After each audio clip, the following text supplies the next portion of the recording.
Teresa Harms. Here. Please join me in the pledge of allegiance.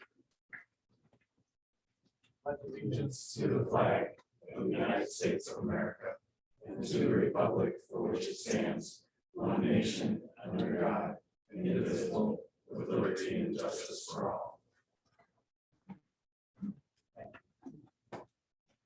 Who will the agenda? So moved, but I do have a, so to remove 7E, which is the performance evaluation. Our policy actually states that we'll have a closed session. So prior to that, I think we're a little step, we're one step ahead of where we're supposed to be. So we'll put that on the October 3rd. Sorry about that. That's like.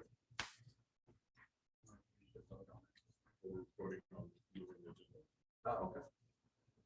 All right, She made so, an amendment as she affirmed that she wanted to pass the. so approval of the agenda minus 7. Roll call. Susan Skiris. Yes. Joseph Jones. Yes. Michael Libby. Yes. Lauren Campbell. Yes. And Teresa Harms. Yes. 3, presentation of life-saving award to Officer Chad Norris.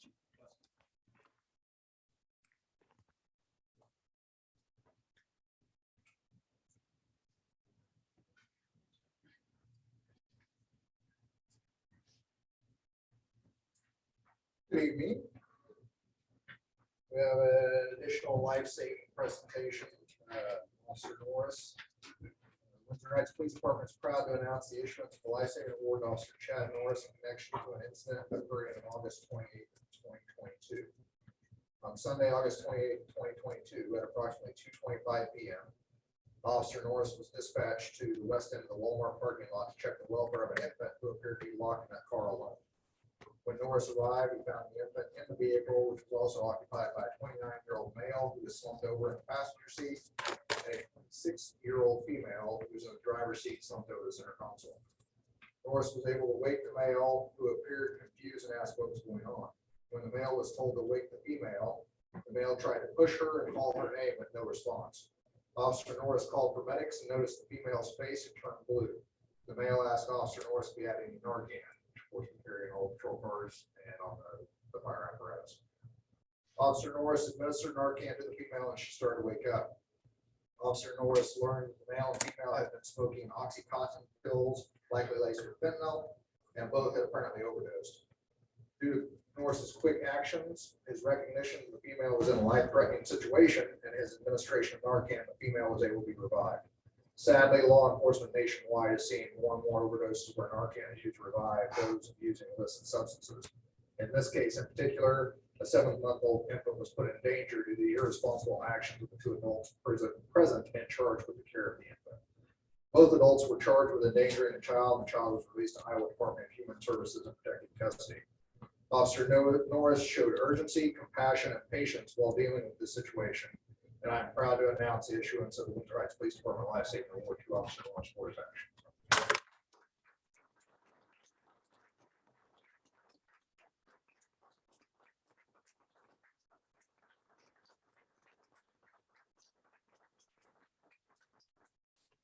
Thank you.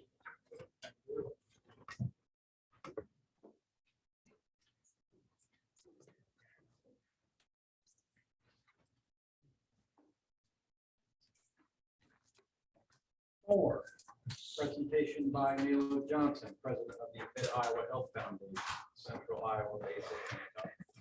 I look president.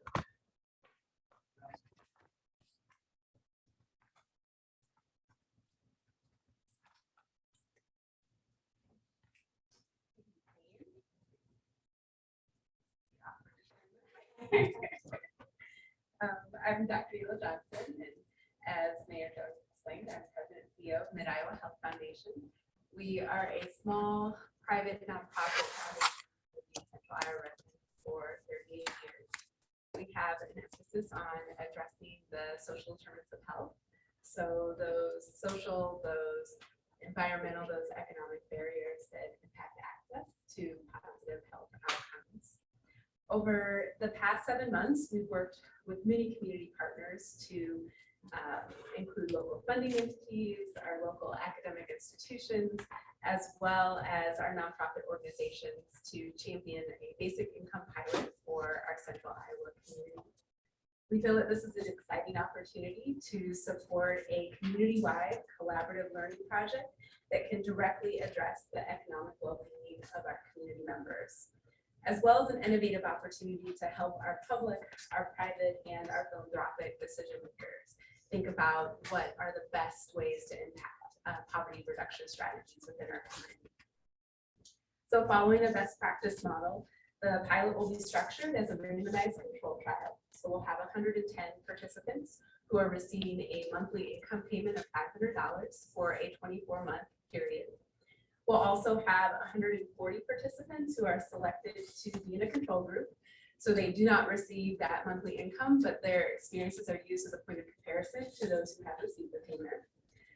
We'll also be sure that all participants are compensated for their time whenever they're completing a survey or an interview as a part of the data collection process, whether they're in that intervention group or in the control group. We are very fortunate to have secured the leading experts in the field of economic inclusion from the Center for Guaranteed Income Research at the University of Pennsylvania. They are standing up over 30 of these basic income pilots across the country. So we definitely benefit from a cost saving standpoint for having access to their validated survey tools as well as other efficiencies in terms of deploying the pilot. We wanted to make sure that we're keeping a local connection to the research. So UPenn will be working with Drake University's Harkin Institute for project coordination efforts, as well as Des Moines University's Public Health Department for that local on-the-ground research support and data collection. Data collection will occur on multiple fronts. So survey data will track various participant measures. They include things like anxiety and depression scales, access to preventive health services, financial well-being skills, things about housing status and family dynamics, as well as food insecurity. Monthly funds will be provided on a prepaid debit card, so we're able to track the spending data monthly and identify how this additional income is spent. A time study app will be used to determine the ways in which participants' time is spent, and we think this is particularly important for those who are identified as caregivers. And a small cohort of participants will be provided with communications and media training so they can talk about their experience throughout the pilot period and really humanize that experience versus just having our hardcore statistical data reports, which as you can see are obviously interesting too, but we really want to be able to humanize that experience. Results from the pilot will be shared with our community to help us understand what the impacts are resulting for low-income community members who have access to a sustained, unrestricted economic support. We also anticipate that research findings will provide data to inform both our policymakers as well as our philanthropic decision makers around poverty reduction strategies. In response to the hardship that was brought on by the pandemic, communities across the country are utilizing ARPA funds to implement basic income pilots in their communities. And these pilots seek to not only improve the health and well-being of individuals and their families by removing monthly income volatility, but also to support the economic health of the entire community by improving the ways in which people are able to show up in the workforce through reduced burdens brought on by those stressors related to poverty. So total project costs for the 24-month intervention period, which is a total of a 3-year project period, is $2.46 million. Over 50% of those project costs go directly to the monthly income payments for residents. We've secured public support through ARPA funds from the City of Des Moines, the City of Urbandale, and Polk County. We've also secured support from 7 private and corporate foundations. Thus, nearly 70% of the project is supported through private funds, which we think is an excellent way to leverage our taxpayer dollars. We have an exciting opportunity to work with these leading researchers and be part of a current national conversation around the potential of this poverty reduction strategy. And on behalf of Mid-Iowa Health Foundation and our collaborative group of community stakeholders, I want to thank you for your consideration of ARPA fund support for the successful implementation of this pilot. I'm also happy to answer any questions that you may have at this time. Try to talk fast. Real quick, before we get into that. Travis, is there a difference between 4A and 4B? Well, it was just the way I had to adjust it on the schedule. So I wanted it to be publicly accessible. So if you want to vote on it, you're going to vote on the resolution. Does that make sense? Yep. So we're kind of doing 4A right now. Yeah, you're kind of doing 4A and then you would skip to 4B to actually. I was following what your memo said, so sorry. My fault. All right, before we have a discussion, then, do we have a motion on consideration of the resolution? Second. All right. Any questions for Dr. Johnson? I brought this to council. I met with Dr. Johnson 2, 3 times to discuss this. I think it's a worthwhile endeavor. So I would obviously, as laid out in my memo, urge council to consider it and approve it. So questions for her? Dr. Johnson, I have a question. How do you believe this might impact or inform employers? I think there's a strong workforce component to this. I imagine that in addition to all the kind of health and well-being measures that I shared, there's also tracking around things like workforce absenteeism, and qualitatively get at what does it mean to feel like you are in a more stable position, and how does that then impact the ways in which you can continue to work on a consistent basis. In terms of the project outcomes, some of the most interesting that we're seeing from the early findings that are coming out from other pilots are the increase in full-time employment opportunities. So I know 2 that were highlighted in the document that the mayor had shared with you all included early findings from Stockton's study, which showed a 12% increase in full-time employment in just the first year of their pilot. Hudson, New York's first year of their 5-year pilot showed over 30% increase in full-time employment. So to me, those are really interesting findings to say, how does the stabilization allow people to pivot in a more sustainable fashion than some of our current benefit Which structures. I think is probably the course that we're after. How do you successfully pivot from poverty to being gainfully employed? Correct. Yeah, thank you. I would just like to say I appreciate all of this, and I really like the fact that you're bringing in kind of help with budgeting and the financials that maybe some people don't understand completely. And by helping them understand budgeting, then you also reduce the stress and the anxiety, because by the end of the month, if you budget everything out, you're hopefully not going to be there, eating the ramen noodles like you're a college student, So I really appreciate that in this, that is kind of included in this. That was a concern of mine when I was reading this, and I was definitely told that it was not a concern that this was taken care of. So I really appreciate that, and I think that will help, give more people the tools and kind of help generations after this as we provide the tools to give them success. And we want to be very clear, the pilot is focused on the impact of the basic income. So there's no requirement for people accessing those other resources, but absolutely that's the key role that the project coordination team plays, that if folks are identifying these are additional resources they would like access to, that they are able to get that guidance through the project coordination team. Doctor, I may have seen this in the original report, but how many people do you suspect you'll have as subjects? So there are 110 who will be selected as participants receiving the interventions, the $500 a month income payment, 140 in the control group. And that's the standard model that we see across most of these pilots. So we really went with Ken's recommendation in terms of how big the pool should be. We also didn't know how much support we were going to get. So if Windsor Heights goes crazy with their amount of support, maybe we can broaden that pool.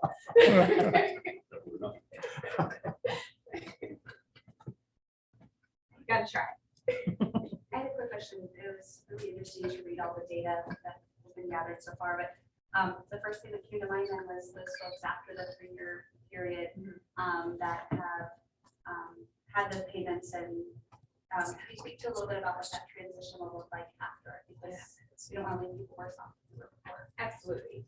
Again, that's why that project coordination team plays such a pivotal role. They really are the participant support through all of this process. So not only in engaging them around ensuring they're staying connected to the study, following up on all the surveys and the interview requests that are part of that data collection process, but they also, as a part of the onboarding process, for participants sit down and explain, get that informed consent for here's what you can expect to experience over this 2-year time period.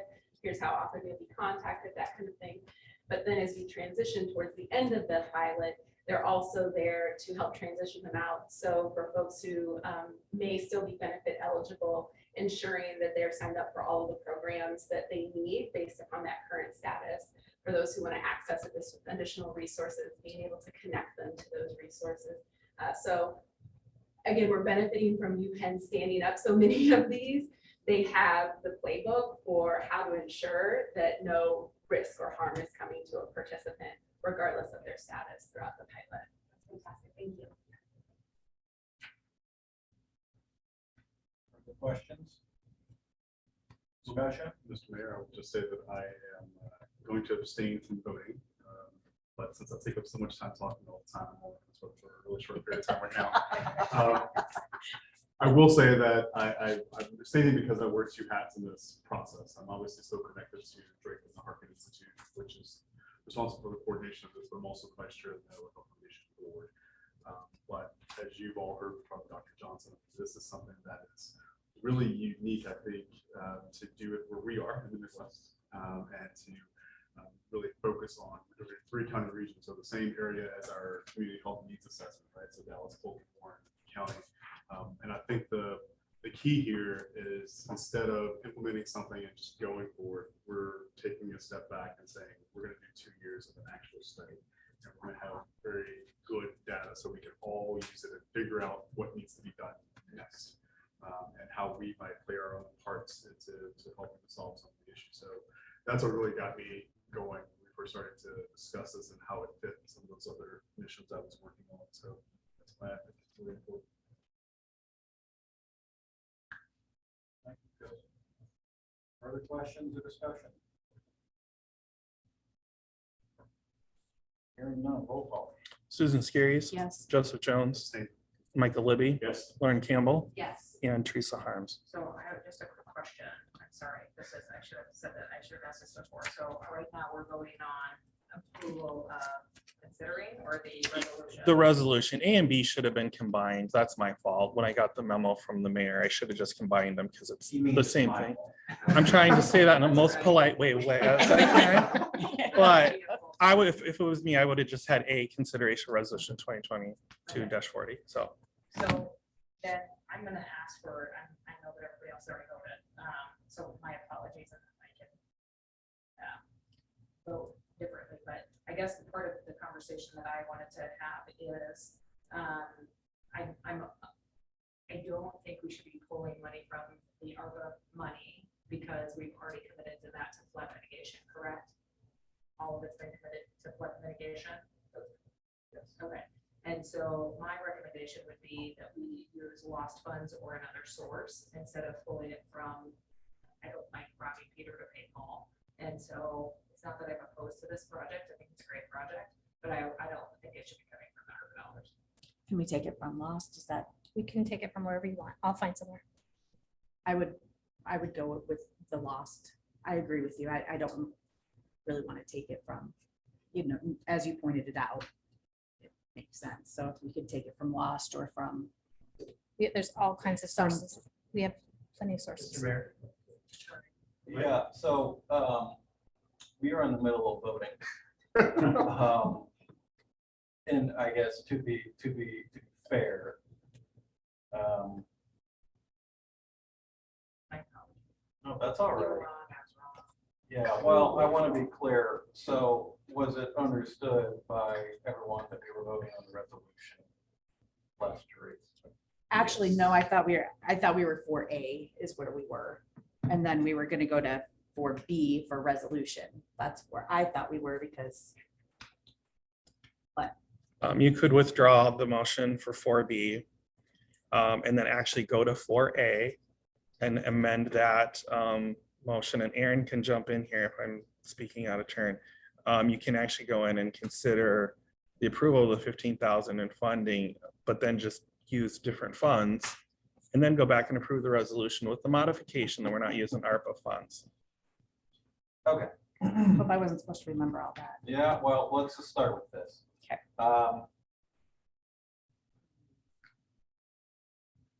Aaron, Yes, sir. did you hear all of that? I did. There was a motion and a second on A already, correct? It was confusing because they're supposed to be the same thing, but they weren't. So what's the legal mechanism of just, we're stopping in the middle of a vote and recalling the votes? Yeah. So what I would ask is that whomever made the original motion and the second to amend their motion and second and then redo the vote. So I'll withdraw my second. Yeah, you'll try your first. Okay. So I would move to approve that we fund $15,000 out of the local option sales tax funds for the Iowa Health Foundation. And I will second that.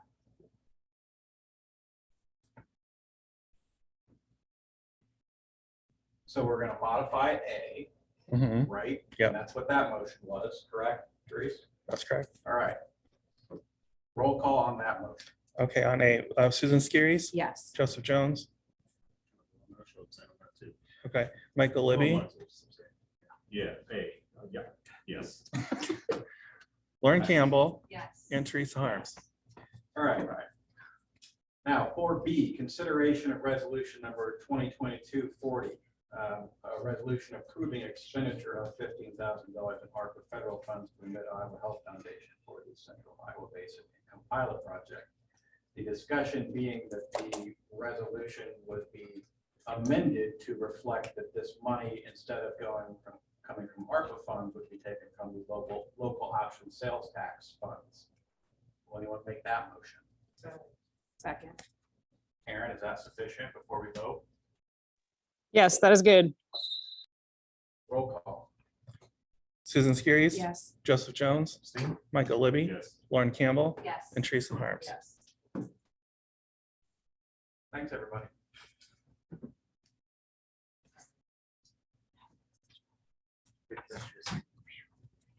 Good catch.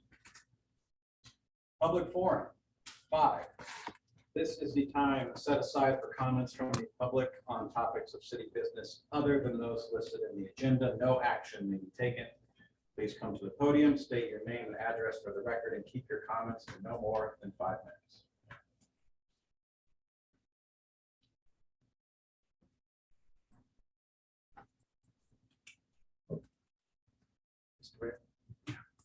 Greg is coming this evening to talk a little bit about the parks plan that's coming up, but he has got very limited time this evening because he has another engagement, so I told him. Go right ahead. Great being among friends, and I know we have supporters out there for the Walnut Creek YMCA. Just a brief history too. I was the director from 90 to 96. I was the youngest executive director at age 12. And it was really an honor to be able to come back. So thanks for all of your support. Financial, Mr. Mayor and Dennis came to help with our community needs assessment, which said something that I wasn't surprised with recently, that says about partnering and collaborating. And that's why I'm here tonight. I feel really strongly about your master plan, the concept plan. Every week, I think I drive out here, maybe every 10 days, 2 weeks, to take a look at everything. And Dennis shared this with me. And whatever we can do as a YMCA to help support that, we're in. No dollar signs yet, but we're in, because we really think what we can do to help support the programs and services for the citizens of Windsor Heights is exactly where we need to be. You may not know, but we are doing some youth soccer out in the park.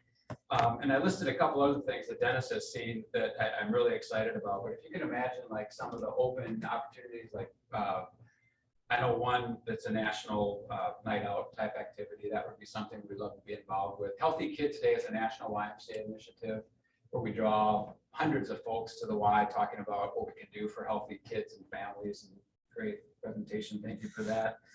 we're gonna have new board member orientation from the Metro Board here on October 6th. So Lisa Marcus, our CEO, will be here in the community center to show off that room, and hopefully it'll be cold so we can use the fireplace even. And we have another opportunity coming up in November. But we're excited as a Walnut Creek YMCA to partner. Dennis and I have been in good communication over time. I appreciate everything and his ideas. And I also appreciate our staff who are jumping right in to say, what can we do not just 3 months from now, but 6 months from now, 9 months from now, or a year down the road. So it's what motivates and inspires me to come to work every day is collaborating and partnering. And I've been in the Twin Cities, Canton, Ohio, Detroit. This is what brings me to work and what kept me from retirement. I think that was a good decision because of this. So thank you for all that. We're excited about all the opportunities. Feedback with me. I know some of your members and come in, but at any time, just look me up, and Dennis and I will stay in communication about all the partnership opportunities coming forward. So thank you. Thank you.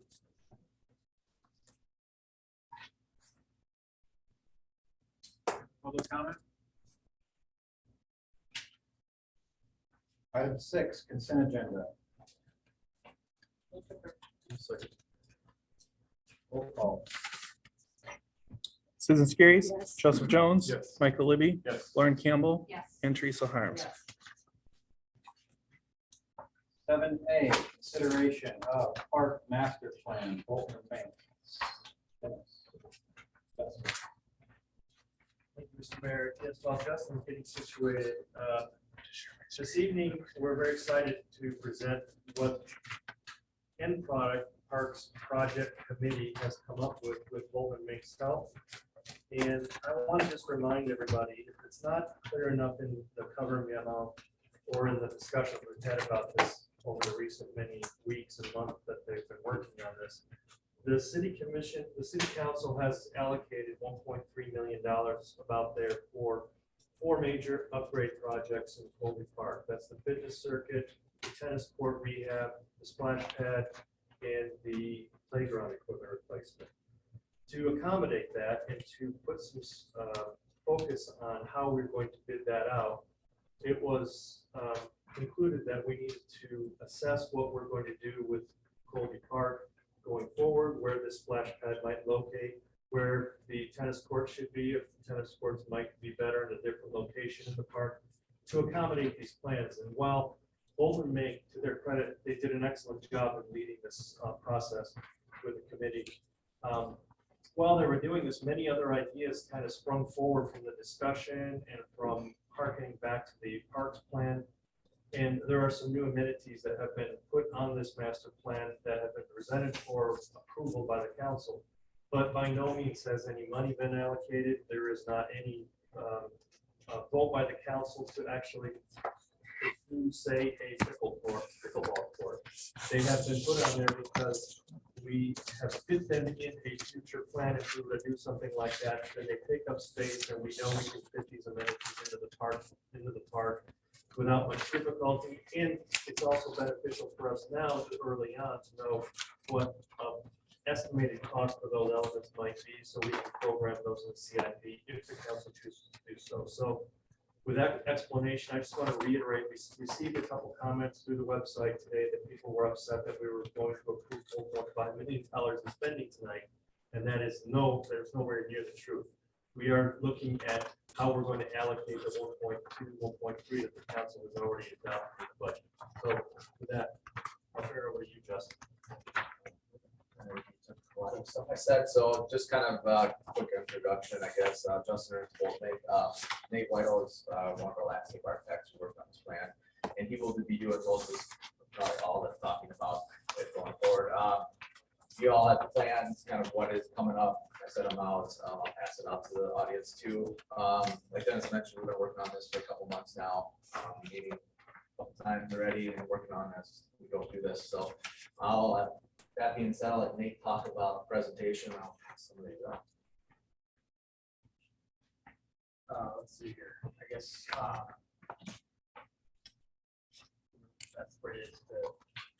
You can just point at me and I can try to move it. Okay. Yeah, so again, Nate Whitehall, I'm a landscape architect at Bolton Make. Just here to present the results of of the Colby Park master plan study that we've been doing over the last couple of months here. So you can go to the next slide here.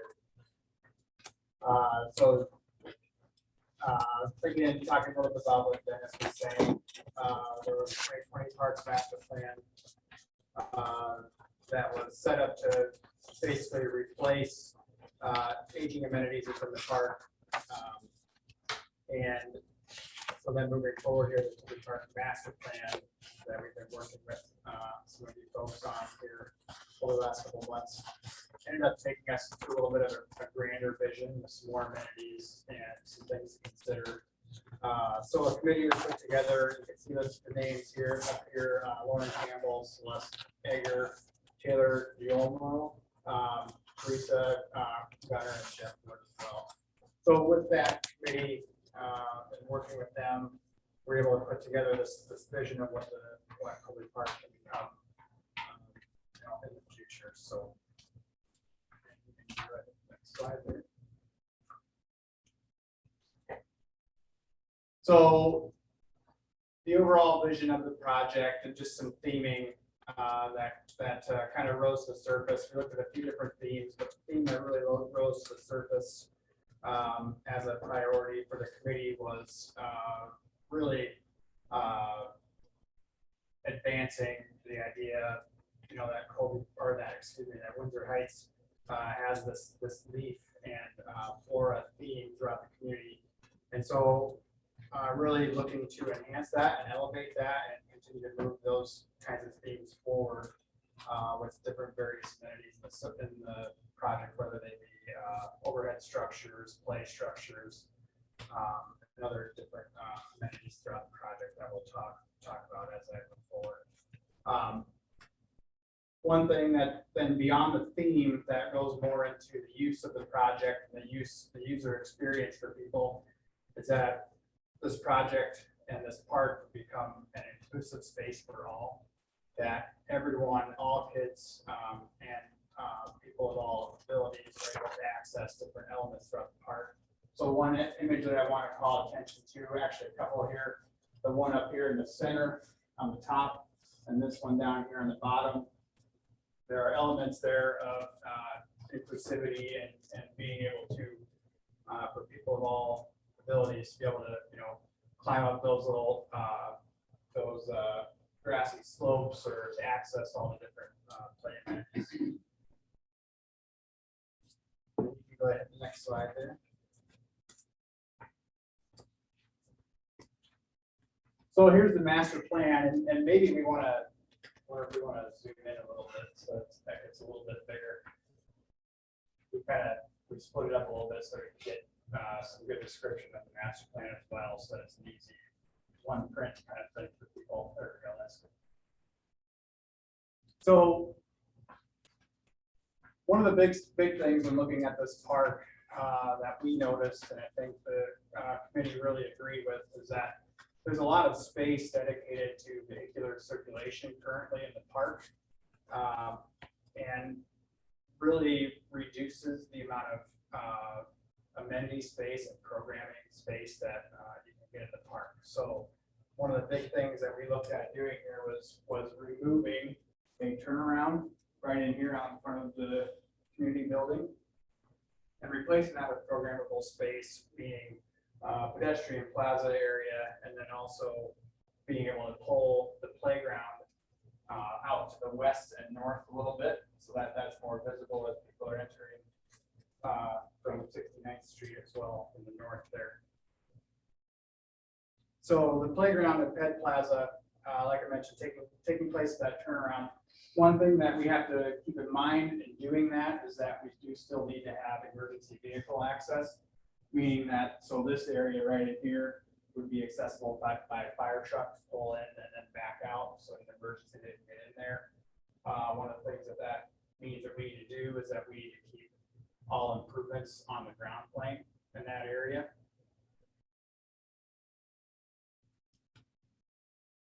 So moving from there, from the fire access lane and pedestrian plaza space. So then all of this space in here, one of the things that we really heard right out of the gate is that during events out here, these, people they bring food trucks in, and really activates the space. But so one thing that we're looking at doing there is giving food trucks a place to park and then therefore not taking up parking spaces in the parking lot. So that's what this is here. So like we have a mountable curb right here where a food truck can come up and drive along this stretch here, and then so plenty of parking spaces in there, along with pedestrian plaza right next to it to be able for people to get up there and get their food and to hang out in that area. We'll have some renderings that we can look at as well to give you a better idea for what that space can become. Moving from there back over into the programming space here. So tennis courts are here currently, but this is now splash pad, and those tennis courts move over here, over to the north and the west. So right now this is large open green area. So looking at programming those spaces now into tennis court on the north, actually added a couple pickleball courts. That was one thing that we heard a lot about. And then also a half court basketball court there as well.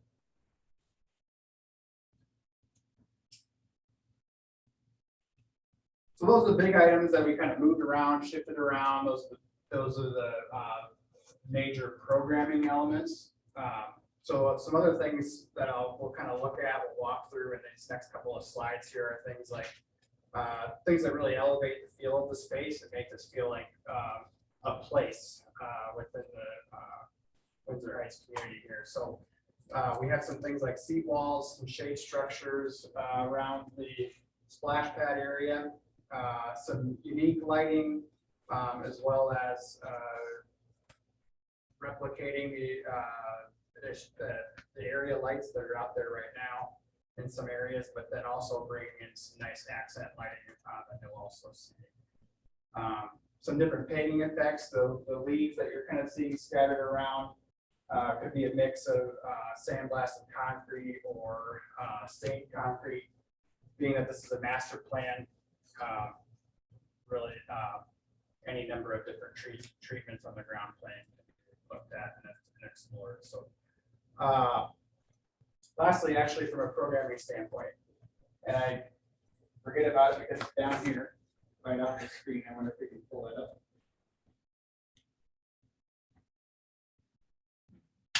There we go. So this last couple little things here, but this here we're showing as a fitness circuit in this area, but there's enough space in here that if a court were to make more sense, that's definitely a possibility.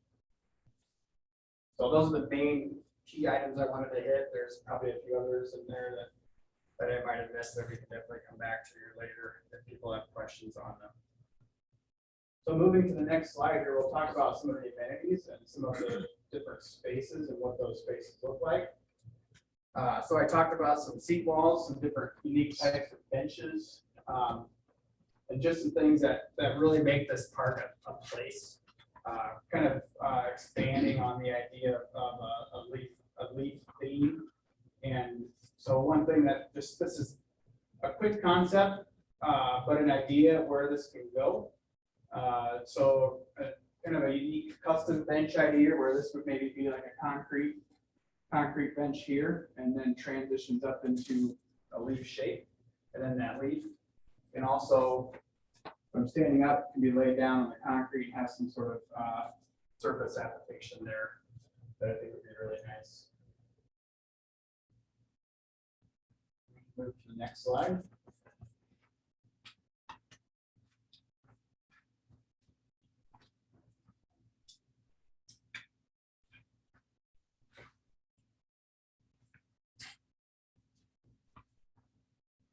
There you go. So just a couple slides here that really start to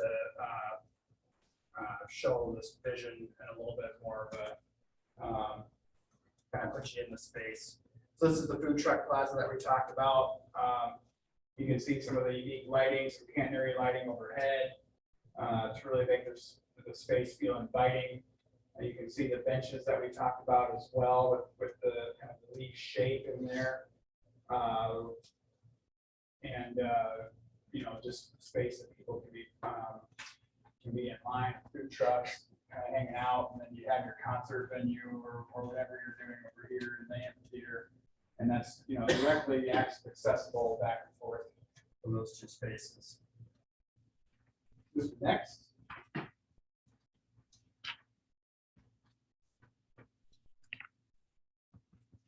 Go. So here's your fire access area.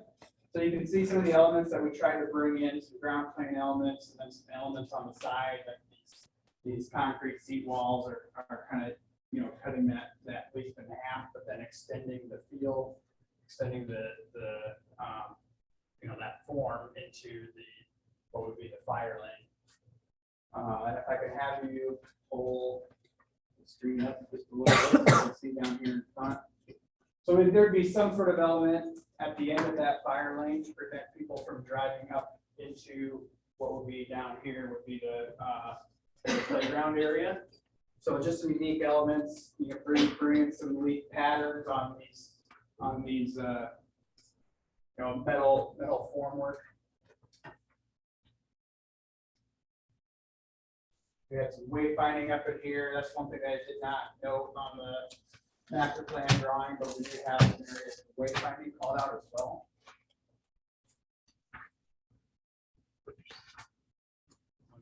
Okay, next.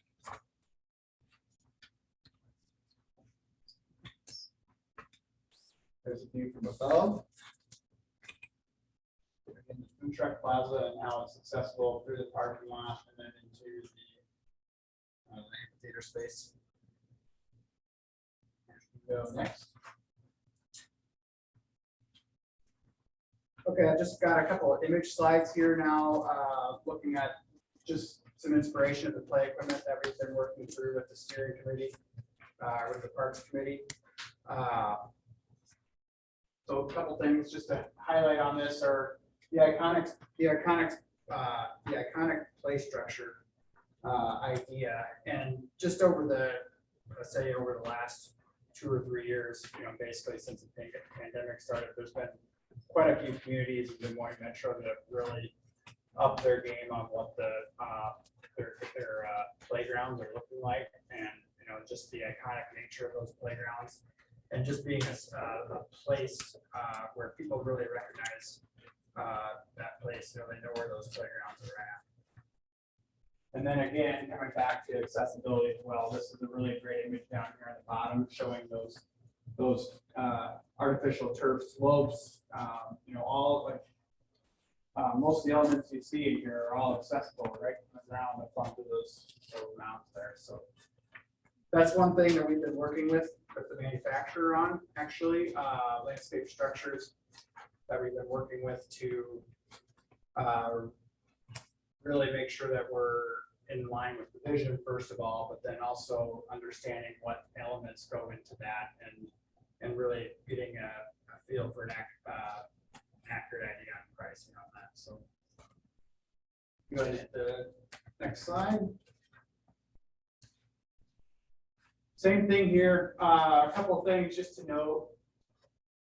Some of these custom elements, you can see there's like a leaf pattern on this.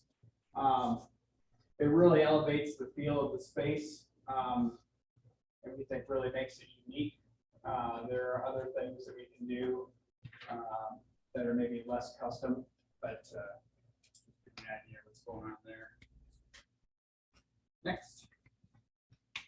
We have splash pads next. Here we go. Some splash pad elements there, yeah. A couple of key things to note on this one is just the variety of elements, and then also the ground plane and what we can do with the ground plane. Using that leaf motif, we can really start to get some pretty neat patterns in the concrete that way. And the next one. Here you go, fitness circus elements. Fitness circuit.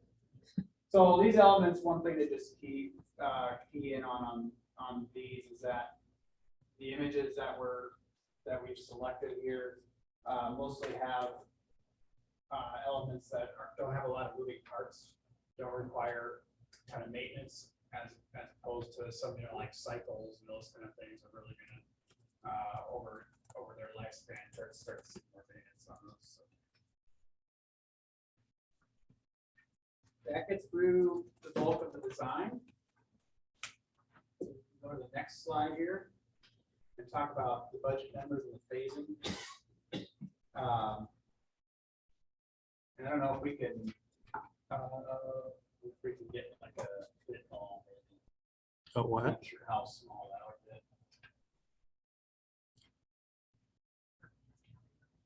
Oh, yeah, you're okay. Maybe I'll grab my.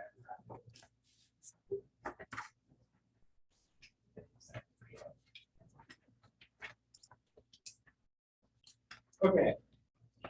So just a couple things to point out on this slide here. The left side that you're seeing here, we have a list of items. These are big bucket items.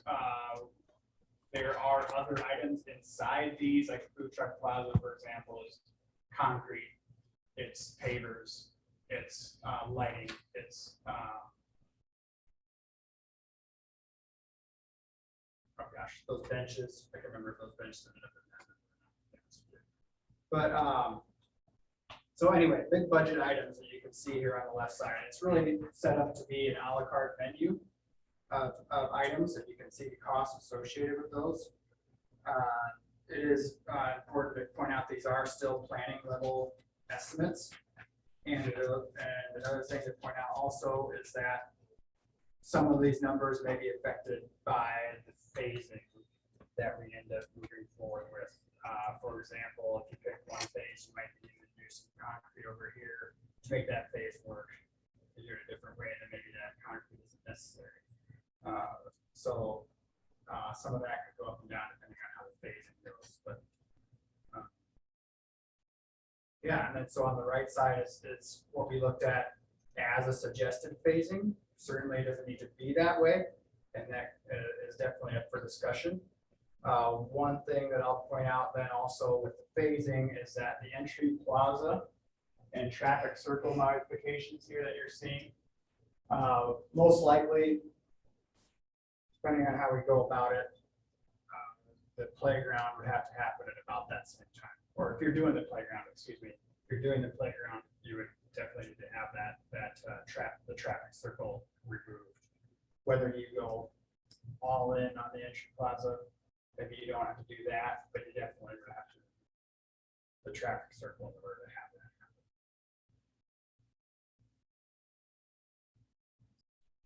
that. So a lot of stuff in a relatively quick amount of time. I'm happy to take any questions. Otherwise, I'd probably turn it over to Dennis to talk about the next steps here and what we're looking for from council tonight. So before you go, a couple of things. Will you Yeah. talk about the additional parking? Yes. Yep. Please, and then the where. yes.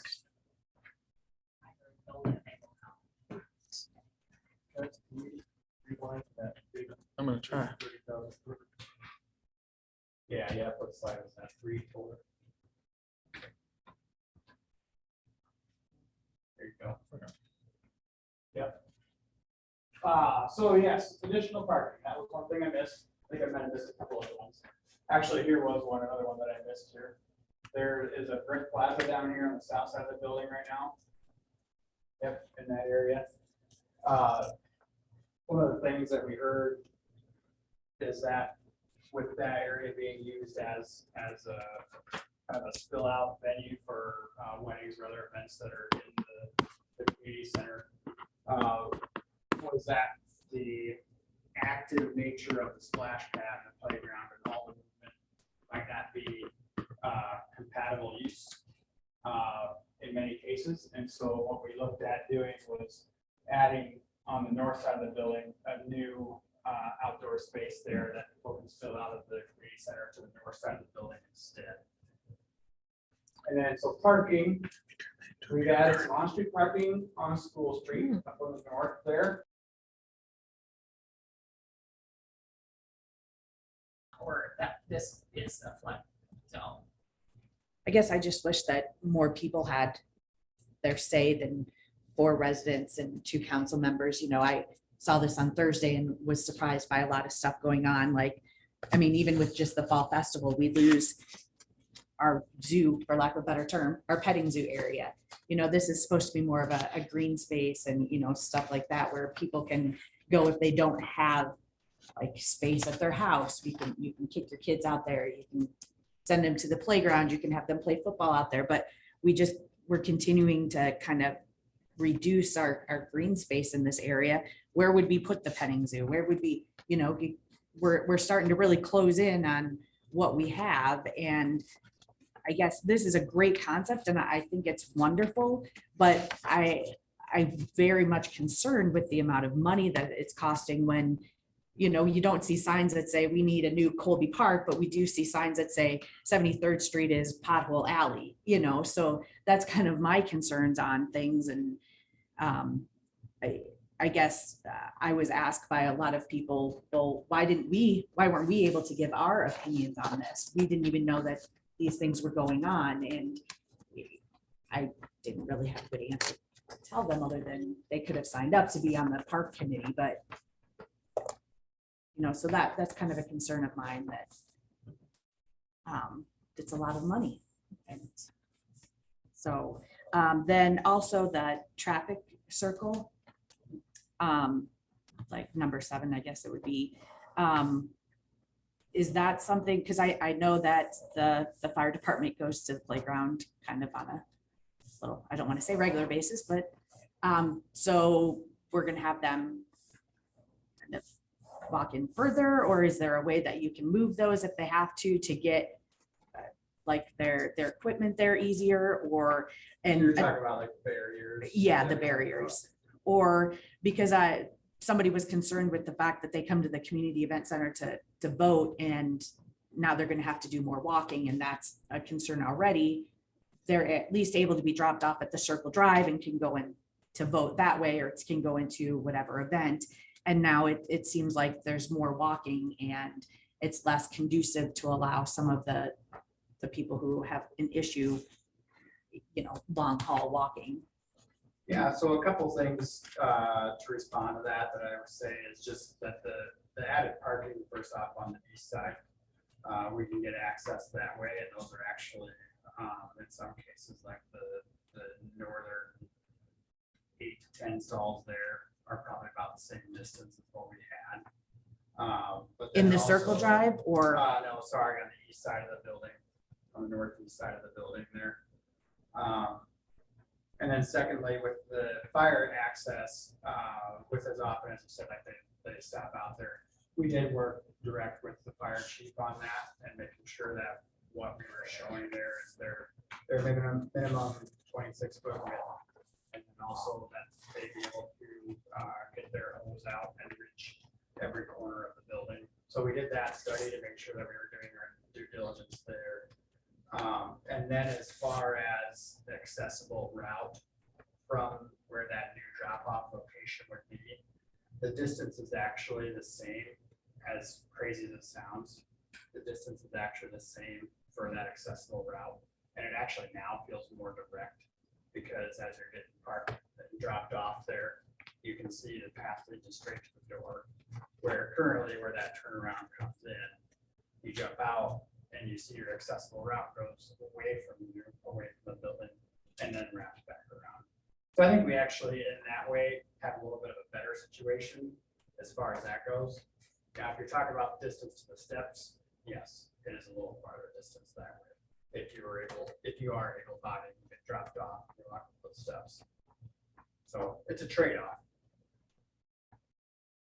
Definitely think though that there's the parking, the additional parking on the east side, the northeast side, I think it's closer and just more accessible, particularly as opposed to what we currently have, because we hear about that slope all the time. And so that would be essentially flat up until, I think that's what we talked about, right? Or that would, on the northeast side, that is less of an incline there. We'd actually have to do the grading on that. It might be a little lighter, but one thing that we are putting in the budget budget is that regardless of where the slope lands, we're putting handrails in. Even if it's less than 5%, if we've got a handrail budget. Just to provide that extra. We did talk about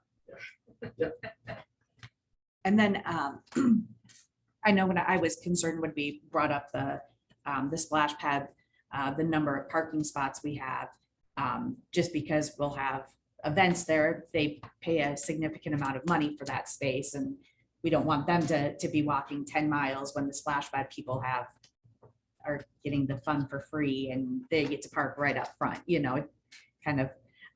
So how many additional parking spaces are we giving? Do we know, or do I have to count? I don't know anymore. Perfect. I wasn't exactly sure if that included this or how it all. So it would include that. That's just those two on that east side, or those two areas on the east side. There's 214s there. And then the 14 of them are there, so add them all up. Yep. And then the other thing to keep in mind too is that with having those food trucks now, having a dedicated space for those, you're gonna be gaining back, especially during an event. You're gonna be gaining those spaces back, because those will actually be dedicated to the people that are driving to the park. Rather than your food trucks. Now, exactly what those numbers are, I don't know. Maybe you have 5 or 8 food trucks, maybe more.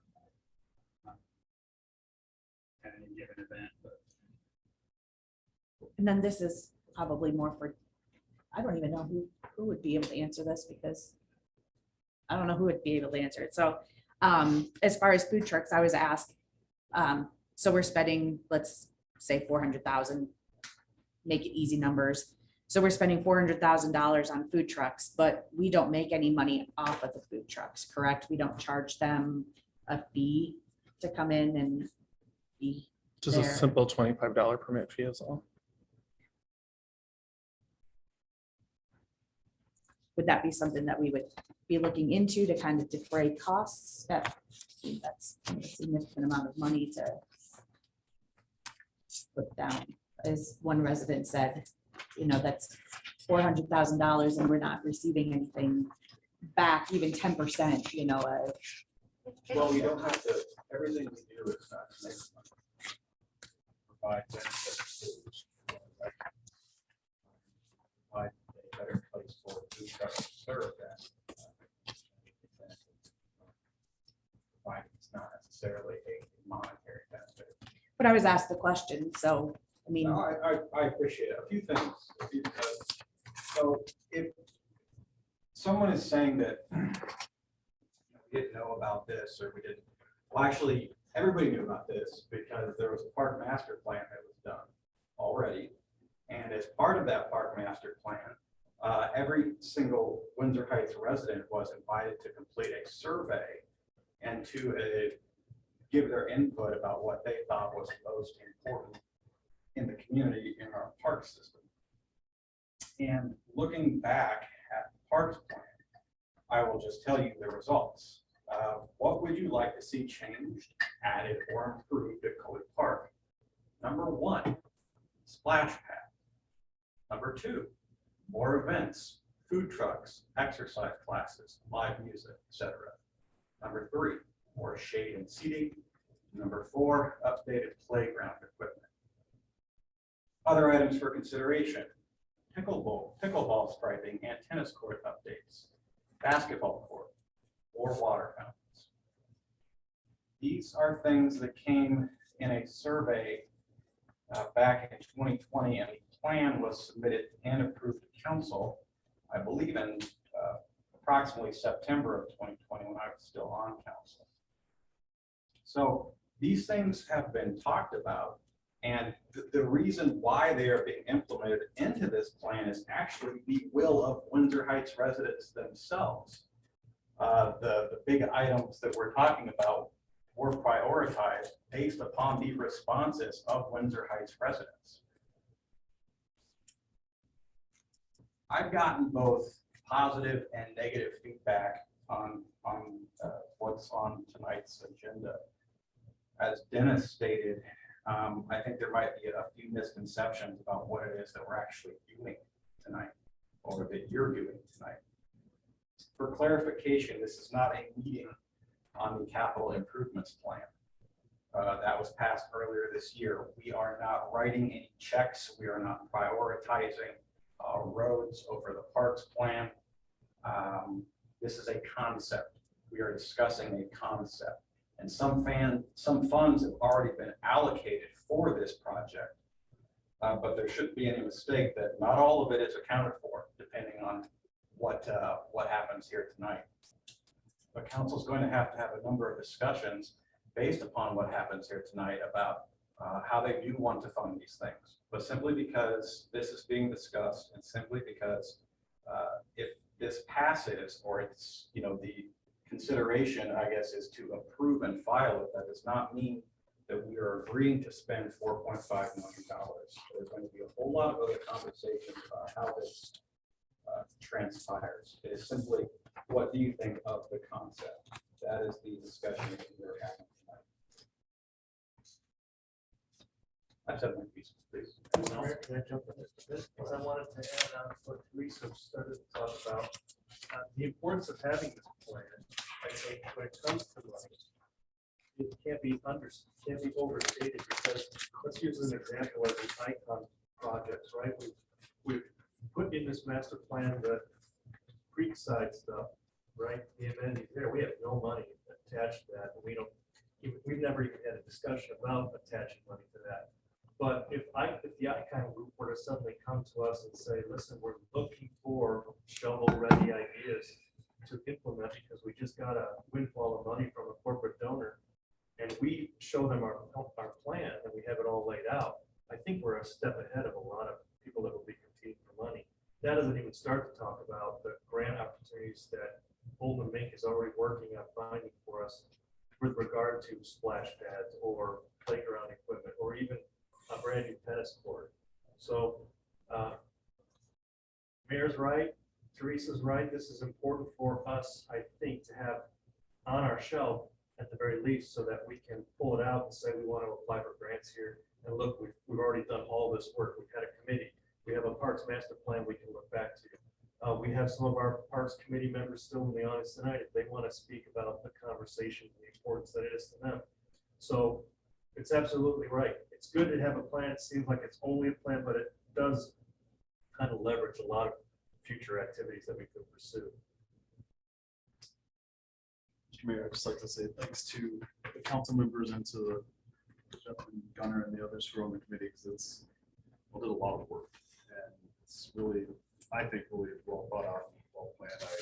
I would challenge us to make sure that we're as accessible as possible when we do start to put some of these things into play. But I like the idea of, I personally would not have wanted to do it, so I'm glad y'all did.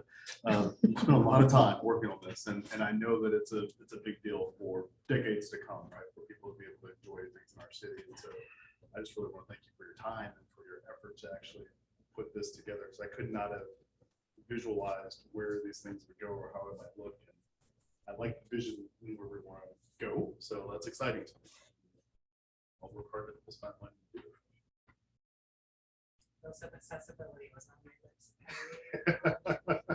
Thank you. I knew. What you said was handbrake. Lots of accessibility. What I really like about, and I think Dave talked about this too, is that you have communities that have done a lot of work on their parks and expanded them or grown them or whatever. And I really didn't know this as a mom of 10-year-old girls, but we have a lot of friends that they actually should create a punch card, right? Because of course they do. And of course. Yes, right. All right. So and then they all have names. So like my kids are like, oh, we went to the spider park, or we went to the spaceship park, or we went to, and I'm like, I don't even know what you're talking about, right? Because they have themes and whatever else. And so I've learned a lot, and people are, comment and our friend groups and whatever talk about that. And it always kind of made me sad that nobody ever talked about Polk Park. I don't know if it's because it's in our backyard. It's always accessible, right? And so it's not anything new or different. But So that was part of what we tried to bring to this too, is how can we, as we look to not only providing quality of life improvements that our community has said that they want, we need to have balance, right? It's very important to have balance. Continue to be invested in all infrastructure improvements, but that we look to have a vision to create something not only that we can be proud of, that our residents want to utilize in response to what their wishes are for what they want to see in our community. But this park concept plan really does, I think, make the park inviting and accessible for people of all ages and abilities, right? So the pickleball courts now, my kids are kicking in my dark and kicking my rear in that, but to again, all ages and abilities. I know that people love our park, and that's why I was super excited to be part of this plan to kind of create this new vision and create and respond with the things that where we know we needed improvements, whether it's parking or accessibility, and to be ready for what the future might present for itself. So I appreciate it, and thank you to Jeff and Karen for being on the team too, and helping us see and think outside of the box as longtime residents of our community as well. Just to add on to what Teresa was saying about the different parks today, I drove 22 minutes to a neighborhood in Altoona I'd never been to before to go to the Pirate Ship Park, because they're destination and attractions where people are traveling to, and thinking about like the mission of the Chamber of Commerce and attracting people to Windsor Heights.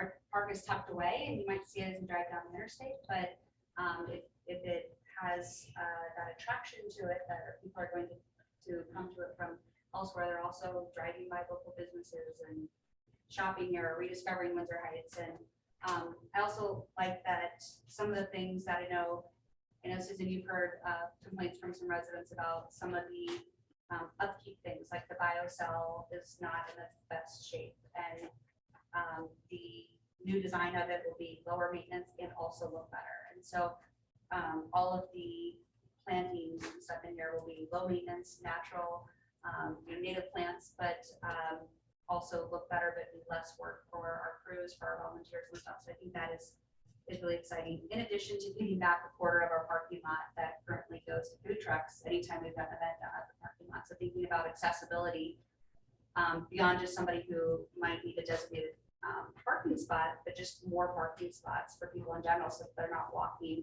a few blocks when they're coming to our events. So it was a really fun process. So thank you to Bowman and for everybody on the committee, because it was really neat, and the ideas that they brought were really creative. And with the first one, I'm like, I'm sold, I love it. And then I saw the next one, I'm like, wait, I also like that one. So it was that was the hard part of the process, but it was great. So thank you. That's why it's $1.5 million because of Lawrence. The food truck lot, that's me. Is there any public comment? Jeff or Gunnar, did you want to say anything as members of the committee, or is there anyone online who wanted to say anything? I'll speak. Good evening, everyone. Gunnar Olson. Some of you may know me from my role in the Wayne area NPO. Today I'm here speaking as a resident of 12366 Fifth Street, who's also my honor to serve on the ad hoc committee. I want to leave you with three things today. First was compliment on the process, second on design, third on good investment. On the good process, speaking to the mayor's point, there was the survey. I believe I recall taking that survey, and it was very refreshing to hear you go through the bullets and like, check. Beyond that, the process for the ad hoc committee, there was active listening on the part of the staff, the electeds, and the consultants. So every iteration that we had, it was like, oh, they're finally listening. This is what we want. In terms of design, I personally really like everything I see up there. I have 2 young kids. We go there. I hope to go there more. I'm looking forward to challenging Joseph to some pickleball. And then just in terms of good investment, Windsor Heights is landlocked. We can't add to our tax base by growing more, but we can add to our tax base by growing better and higher quality. And to me, this is investment in itself, investment in the community. So not only as a quality of life amenity for me as a resident, but also as a taxpayer. because we can't grow out, we can increase our valuations, and investing in amenities like this is the way to do it. So with that, I'll. Thank you. Oh, I like Gunnar go first because he would say it better than I did. Jeff Wood, also longtime resident, 6711 Elmcrest Drive. I thought the process as well was better than I expected the first time I participated in something like this. So I think I appreciate being asked to do it. I think it was a fun project and something I'm really looking forward to hopefully seeing implemented over time. And I keep reading the sign above your head, Mr. Mayor, about Windsor Heights being the heart of it all. I think Colby Park is the heart of Windsor Heights. Like, it's the place we can be. We don't have a town square here. We don't have that type of thing. So as a community, whether it's for events or with our kids or what it is, that's a place where people go. So I guess that would be my one piece of saying, if we're going to invest somewhere in the future, the today of our community and the future of our community, I feel like Colby Park is the place to do it. So as a member of the committee and as just a citizen here in Windsor Heights, I would encourage you to adopt this plan. You guys can all figure out the money stuff later, but the plan I think is solid. I want to see where that's going to go. So I urge you to do that. Thank you, Jeff. So then talk about presentation, spoke about finish on the money, and talk about this. Talk about sort of what the next steps are kind of laid out there. It's nice to talk about that. Sure, I think that the money is something that's important, but it's also something that has to be done when we have a greater focus on the phasing ideas, and the committee's done a little bit more work. I don't think the committee's done yet doing its work, but then that has to be brought back to the council so that it can be discussed at length in the public's eye about how the phasing is going to work and how we're going to set criteria on when money is budgeted in the CIP. Because when I look at this and to Susan's point about 73rd Street and 73rd Street, I call it phase 2, and now 68th Street that's starting, we're going to talk about a couple things later. Those are all taken care of and there's money that's attached to those, but that doesn't mean that we just have money laying around to just go phase 1, phase 2, phase 3, phase 4, and we're done by Christmas 2024. So that has to be seriously talked out, and there's ways that we could do this. And so I'd say our first and next step is after the council says yes or no to this, we're going to reconvene that committee and we're going to talk about next steps and how to move forward on designing how this is phased. I would just add, and my apologies for speaking again, but I do know that there are a substantial number of different grant opportunities out there in addition to federal dollars that are coming down to the state. The governor has been allocating dollars for quality of life improvements, and they're getting $7 and $10 million to do projects. And these are communities like Windsor Heights. So I would just put in there, that there are, whether it's because there's state dollars, there's federal dollars, there's, grant money and community money that is going to be available. So it's upon us to go find those resources and bring them in to improve our community. Further discussion or questions? Gunnar has some insight on this as well. Just wanted to briefly say. Can you go up to the podium, please? Just for the benefit of people. Understood. Recording. Understood. Thank you. Should have just offered our assistance. I'm wearing a professional hat now at the MPO as well as associated Mid-Iowa Planning Alliance. We're here to support those grant applications. You guys are dues paid members, so please use us for chasing those grant opportunities. We're here for that. So, thank you. I heard him say that you got the money for it.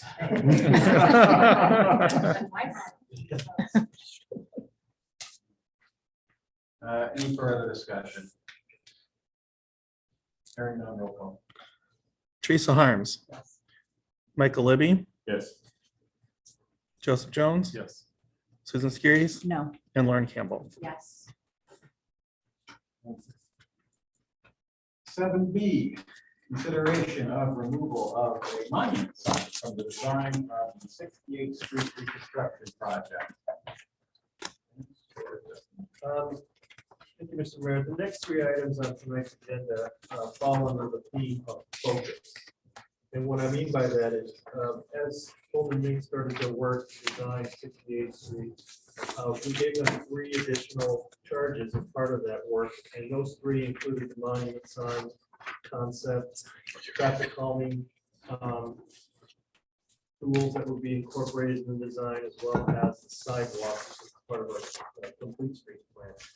And so as we come to different decision points, myself and Fulton Mink, and start talking about how progress is going on this work, we came to a point now where we would like some focus from the council on whether these 3 items should be continued to be pursued during the design work.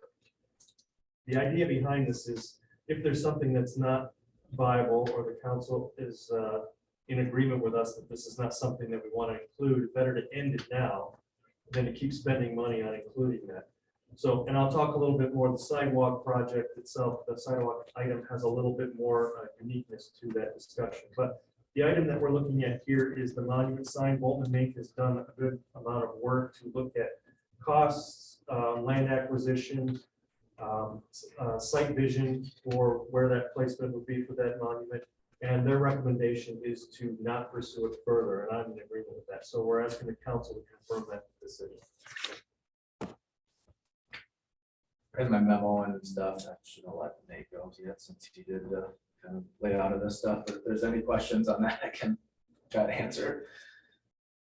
As far as the monument sign and look and stuff. I am A-okay with the monument going. I was A-okay with it going at the very start of this, so I don't have a problem with it. I don't know if you need, if I need to make a motion. So moved. Further discussion. And I can go through this list if you want. Yeah, got it. Hearing no further discussion, roll call. Susan Skiris. Yes. Joseph Jones. Yes. Michael Libby. Yes. Lauren Campbell. Yes. And Teresa Harms. 7C, consideration of removal of traffic calming measures from the design of 68th Street reconstruction project. Dennis. Same thing. This is the, we wanted to look at traffic calming. It's been an issue of debate with people that live on 68 and 69th of recent. In fact, we've had the FPO come in and make a presentation to council about different traffic calming options that would be available. Bolton Mink has looked at those, and they've also looked at the traffic numbers in that area. We've had, Chad has had the radar out there more recently too at 68th Street, 69th Street. So I think what Bolton Mink's conclusion is that traffic calming measures aren't warranted in this area, and we should discontinue that as well as part of the design to save the money and not pursue it with any more resources. Is that about right, Bolton Mink? Yes. Again, everything's here. I can explain things if needed, but essentially the speeds were really high. So. Second. And this isn't, maybe I'm jumping ahead, but this is not including, this is taking out even the driver feedback sign. Is that correct? Because that to me like opens up another can of worms. If we're going to put it on one street, then every other street is going to Right. try to want that. Yep. So this is taking away all the traffic calming.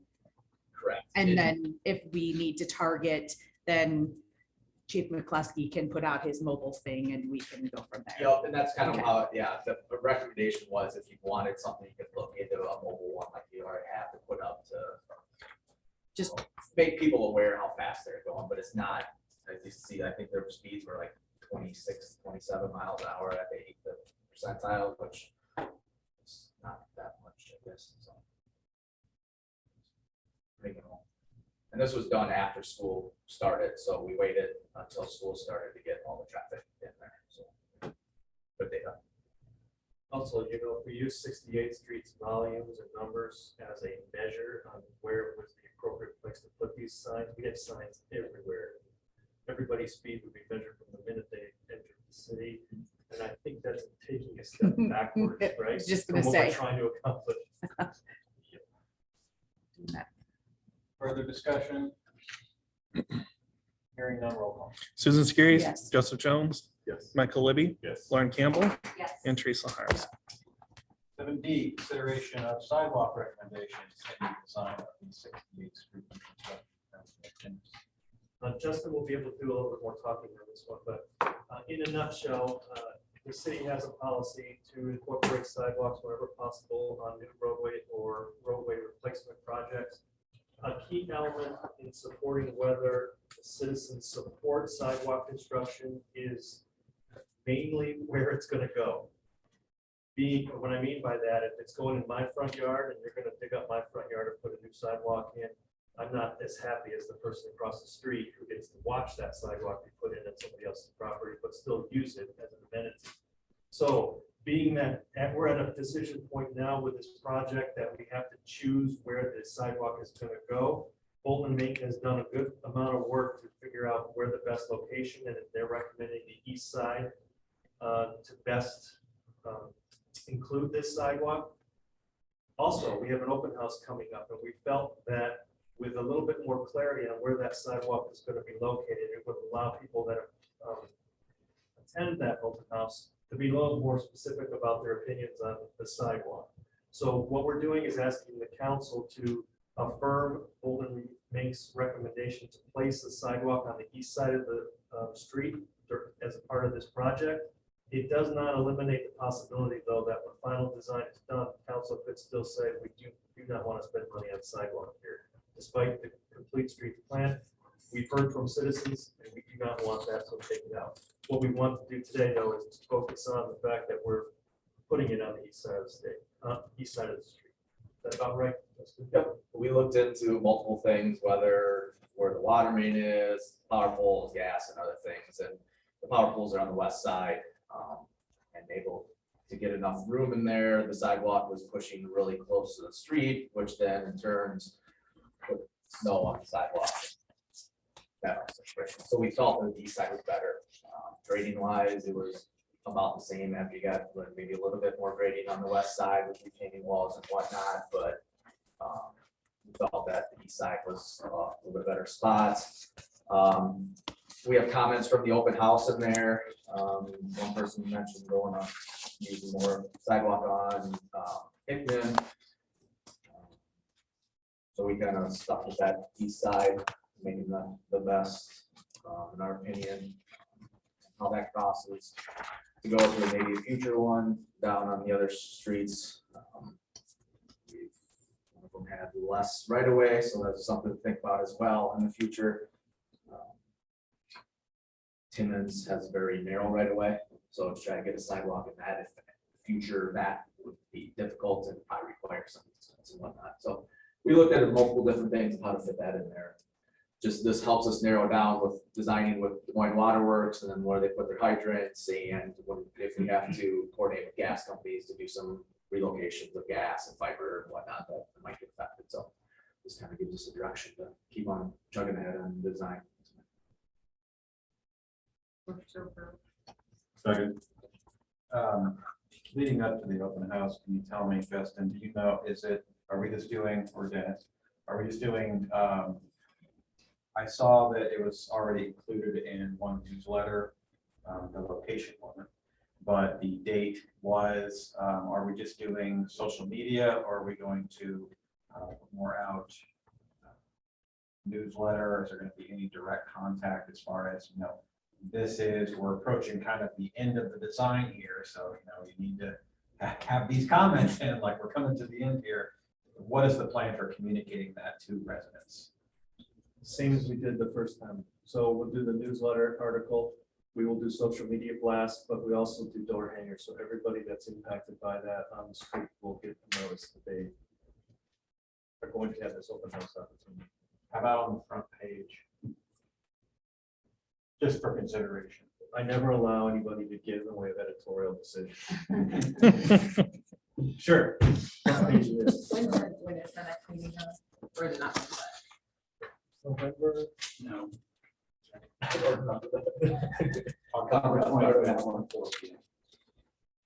November-ish. Can I ask a question? 5-foot sidewalk, so is that 5-foot pavement or is that 5 foot of pavement into the right of way? That's the width of the sidewalk itself. So it's bigger than like, That's the house. Well, 4 foot is minimum, okay, absolute minimum. 5 foot is preferred, because if you go to 4 foot, you have to allow passing space, so you have to bump that out to 5 foot every 200, can't go every 200 feet. So that's why if you see some like college, we stuck down to 4 feet, but then it bumped out to 5 feet every less than 200 feet. So, or we snuck them in driveways in some spots. So kind of how it makes sense and where it works best. It depends on where that magic 200 foot lies. Sometimes they're closer than 200 feet because it didn't make, you just, yeah. So 5 feet is the preferred just because of that reason, and it gives us more allows more room for people. And I probably should have asked this when I think of the open house, is the redesign where the sidewalks is gonna be, is any of that the existing street space, or is that all coming out of the existing front yards? Front yards. Well, how we have it set now is to be 1 foot off property line. So there was probably 4 to 6 feet there in between the curb and the street. The streets are getting like a little wider, but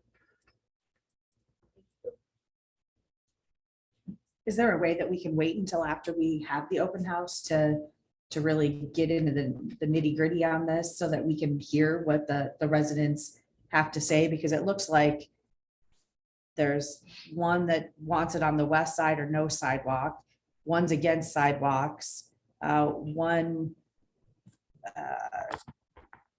other side would be preferable, east side. So I don't know what their thoughts are on that, but you know, it's kind of, where are we spending money? If the end result is that all the residents come and of 50 residents, 40 of them say we don't want a sidewalk, then how much money are we out rather than just waiting a month to kind of, I mean, you know that you want it on the east side. So, you know, like how much money would we be out if we waited that little bit of time? Or I don't think we're gonna do much on sidewalk design between now and the open house, but what it does do is it gives anybody that comes to the open house, or maybe was thinking about it, that might not come, if they find out that, hey, the sidewalk's not even in my property, they might come with a positive attitude and I endorse this project. Or vice versa, if somebody finds out that they have the sidewalk's gonna be in their property, they might want to find out the details of that from Justin firsthand, and so they make sure they attend the open house. To be quite honest with you, Susan, it doesn't really matter. You could wait until, I don't know, the second meeting in October after the open house and hear a report from Justin and say, hey, okay, we'll confirm the east side if you want now. It's not going to change money being spent, but what it is going to do is provide some clarity before the open house. So people can really come and know exactly what the plan is so that they can have their voice heard. I just, you know, if we approve this, I hate for everybody to think that, okay, well, we're approving the east side of the sidewalk or east side with the sidewalk versus we're approving that if there's a sidewalk, it goes in on the east side. You know, I think it's sometimes the reading just isn't, you know, we have to be kind of mindful of how we. And we'll make sure this this message that at the open house, that this is, the sidewalk's not a done deal, the design's not a done deal. That'll be done at a future date where the council will actually consider the thing when it's done. But at this point, if there's gonna be a sidewalk at all, it is definite it's going on the east side. yeah, because when we had the open house, we showed both, and it was just, you know, people think, well, first, are we putting sidewalk on both sides, right? So that was kind of the conclusion of trying to steer away from that. So and we have some people that say it, but yeah, if we could narrow down what side, it's kind of a better. So they can see what it looks like more than how it affects them, I guess. As far as time wise, it's sitting there. You just sit there and wait till whether you decide to put a sidewalk in or not. So then the ask then, as the recommendation is if a sidewalk is deemed necessary, the sidewalk should be 5 foot wide and placed on the east side of the roadway. That's what the motion being made is understood as. And I question the 5 feet. I know, you know, how you said it, but as somebody who's deals with the sidewalk now and has to deal with sidewalk for a bunch of people on our street because we have a bunch of people elderly that are not able to do this. That extra foot is I mean, that's a significant amount when you're dealing with the snow that's coming over from the snow plow, from, you know, everything. So what is the trail, for lack of a better term, on University? What So is that? 12 feet. That's 12 feet. I just, you know, going back to the sidewalk in front of the house, it's, Well, I was there with you. it's, you know, I would much rather see it be 4 feet if you're able to accommodate that. But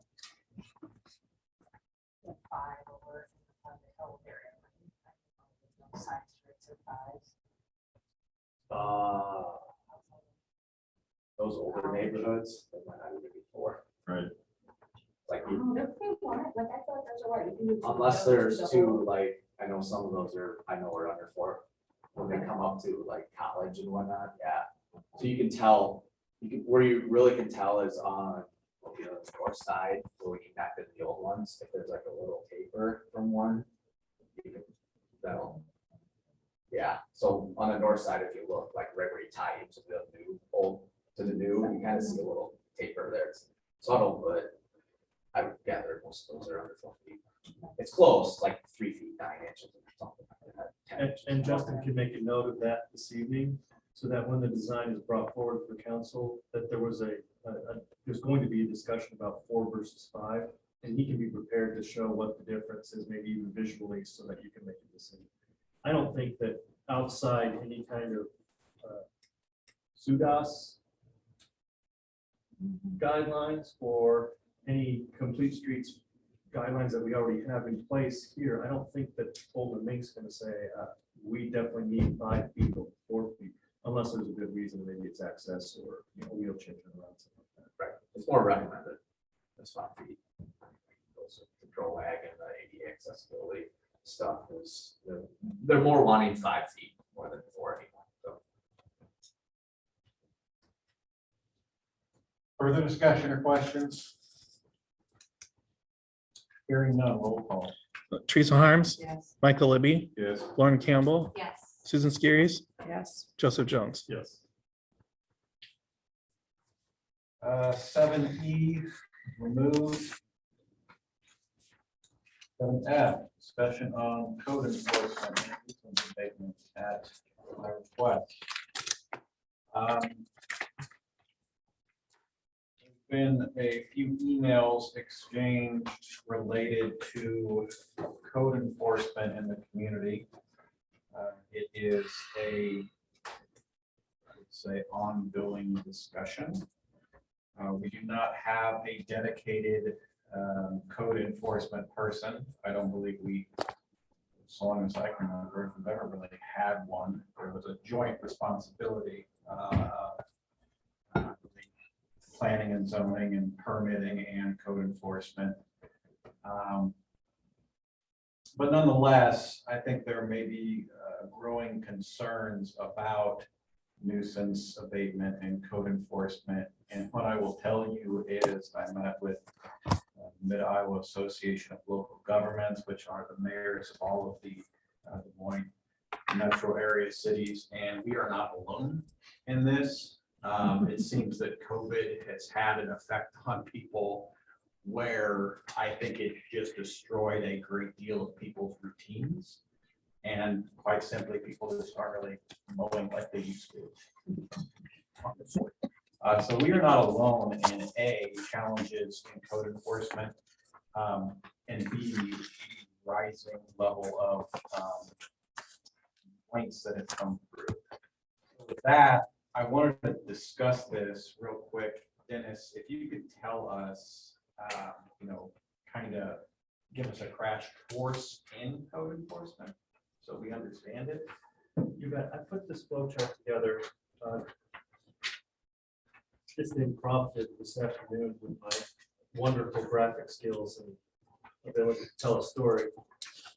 So if this ends up confusing you more than if I just talk, then please just toss it. But today, the way that we do code enforcement, and I will admit, and I've done this in the email, that we are behind this moment because we have so many things going on with the city, but we will catch up.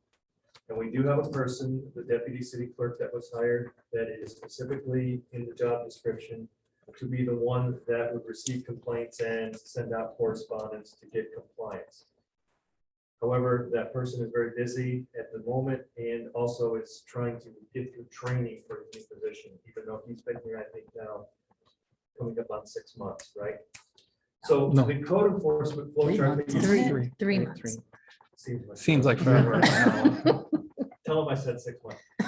So the code enforcement flow chart you see here is how we typically handle a code or a nuisance complaint. And this is a complaint-based program, meaning that we do not have dedicated staff that drive around town looking for problems. Usually we get a lot of those complaints without having to do that. So the first step is the initial complaint is received, staff goes out and confirms that it actually is a violation, and correspondence is sent to the property owner saying, hey, help keep Windsor Heights beautiful. It's a positive message that we send in this letter. We have received a complaint about your property. Help us make things better. Please do this within the next 10 business days. Then we re-inspect that violation within the next 10 business days. If it's resolved, the case is closed. If not, we send a second correspondence with a similar message, but also with the added message that this is your last chance before we get to formal action. We then re-inspect. If that case is resolved, case is closed. If not, we turn this over to the city attorney's office, and Erin will handle this for us. She just initiates formal notice in order to abate. What that means is we're in the formal process now that's legally mandated for the city that says they have a certain amount of time to respond or appeal that notice of nuisance. Staff initiates code authorized remediation activity after that, which means, for example, currently we have an issue with the property that's between this building and City Hall, where the duplex is vacant, basically. Everybody moved out all overnight, and we've had a problem with mowing. So we sent this to Erin. Erin then sent the formal abatement notice to the property owner, gave them 2 weeks, and now that 2 weeks has passed, so I am free to go out and hire a contractor, have it mowed, and attach the cost of that work to the property. Erin likes to have the informal, we call it the informal 1 and 2 steps, to base her work on, because it is a much stronger case if she has to talk to someone in the court that the city just didn't decide to do this overnight, that we have gone through a lengthy process to try to get the property owner to abate this voluntarily. Then also there is the other element of this, that if it is a civil infraction, it's not something like long grass, it's something different, then the city attorney can pursue that civil infraction process based upon the type of the violation. And they all have a different, I don't want to say they all have, but many of them have different time periods that are written into the code that allows the property owner to respond or not. So that's the way we do code enforcement today. If the council chooses to be more aggressive in this, then we certainly can accommodate that. We will bump up our focus on one area, but we will have to step back a little bit on another area. And I'm not saying what that is right now. It depends on the busyness of the code enforcement complaints that come up. Or if we want someone to drive around town once a week and make notes about long grass, then we will reaccommodate a work schedule for that. And probably will be Adam and myself doing that. So I'm hoping that this evening, if there's some clarity that you want to get to the code enforcement work that we do, we can accommodate that. And we are doing our best to keep up with the complaints that come in today. It's just a matter of staffing at the moment. I guess I would be okay with even, like right now, I think we just need to get on top of this and educate people. You know, maybe they don't realize that their grass is knee high. I mean, I don't know how you wouldn't, but you know, that's not, you know, who knows what people, where they came from, if they just moved in.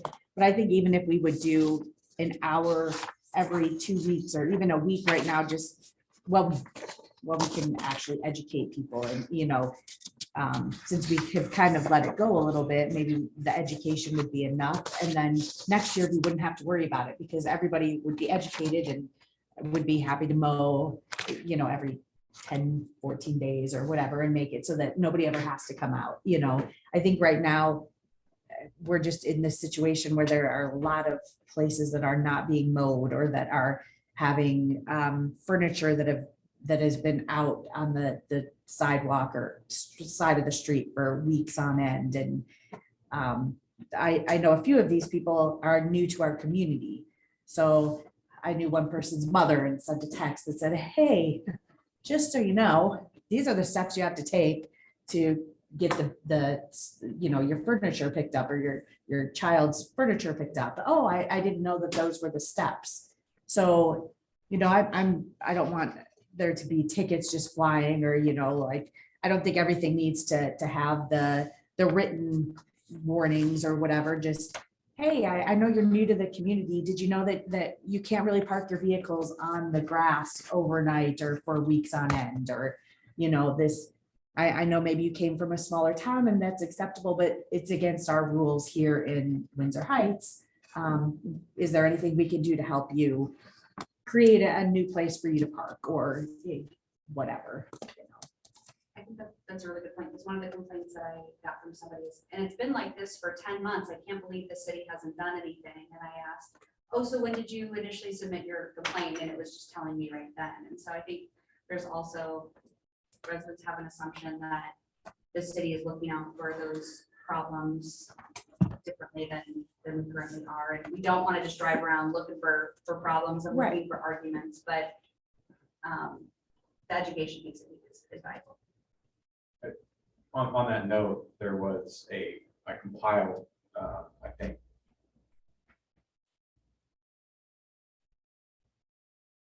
9 addresses that were focused on, that have long grass or what have you. And Dennis, you said that there have been 3 actually had complaints filed. Is that right? Yeah, I received complaints on 3 of those. Okay. They came in, 2 came in on the 7th of September, and 1 came in on the 24th of August.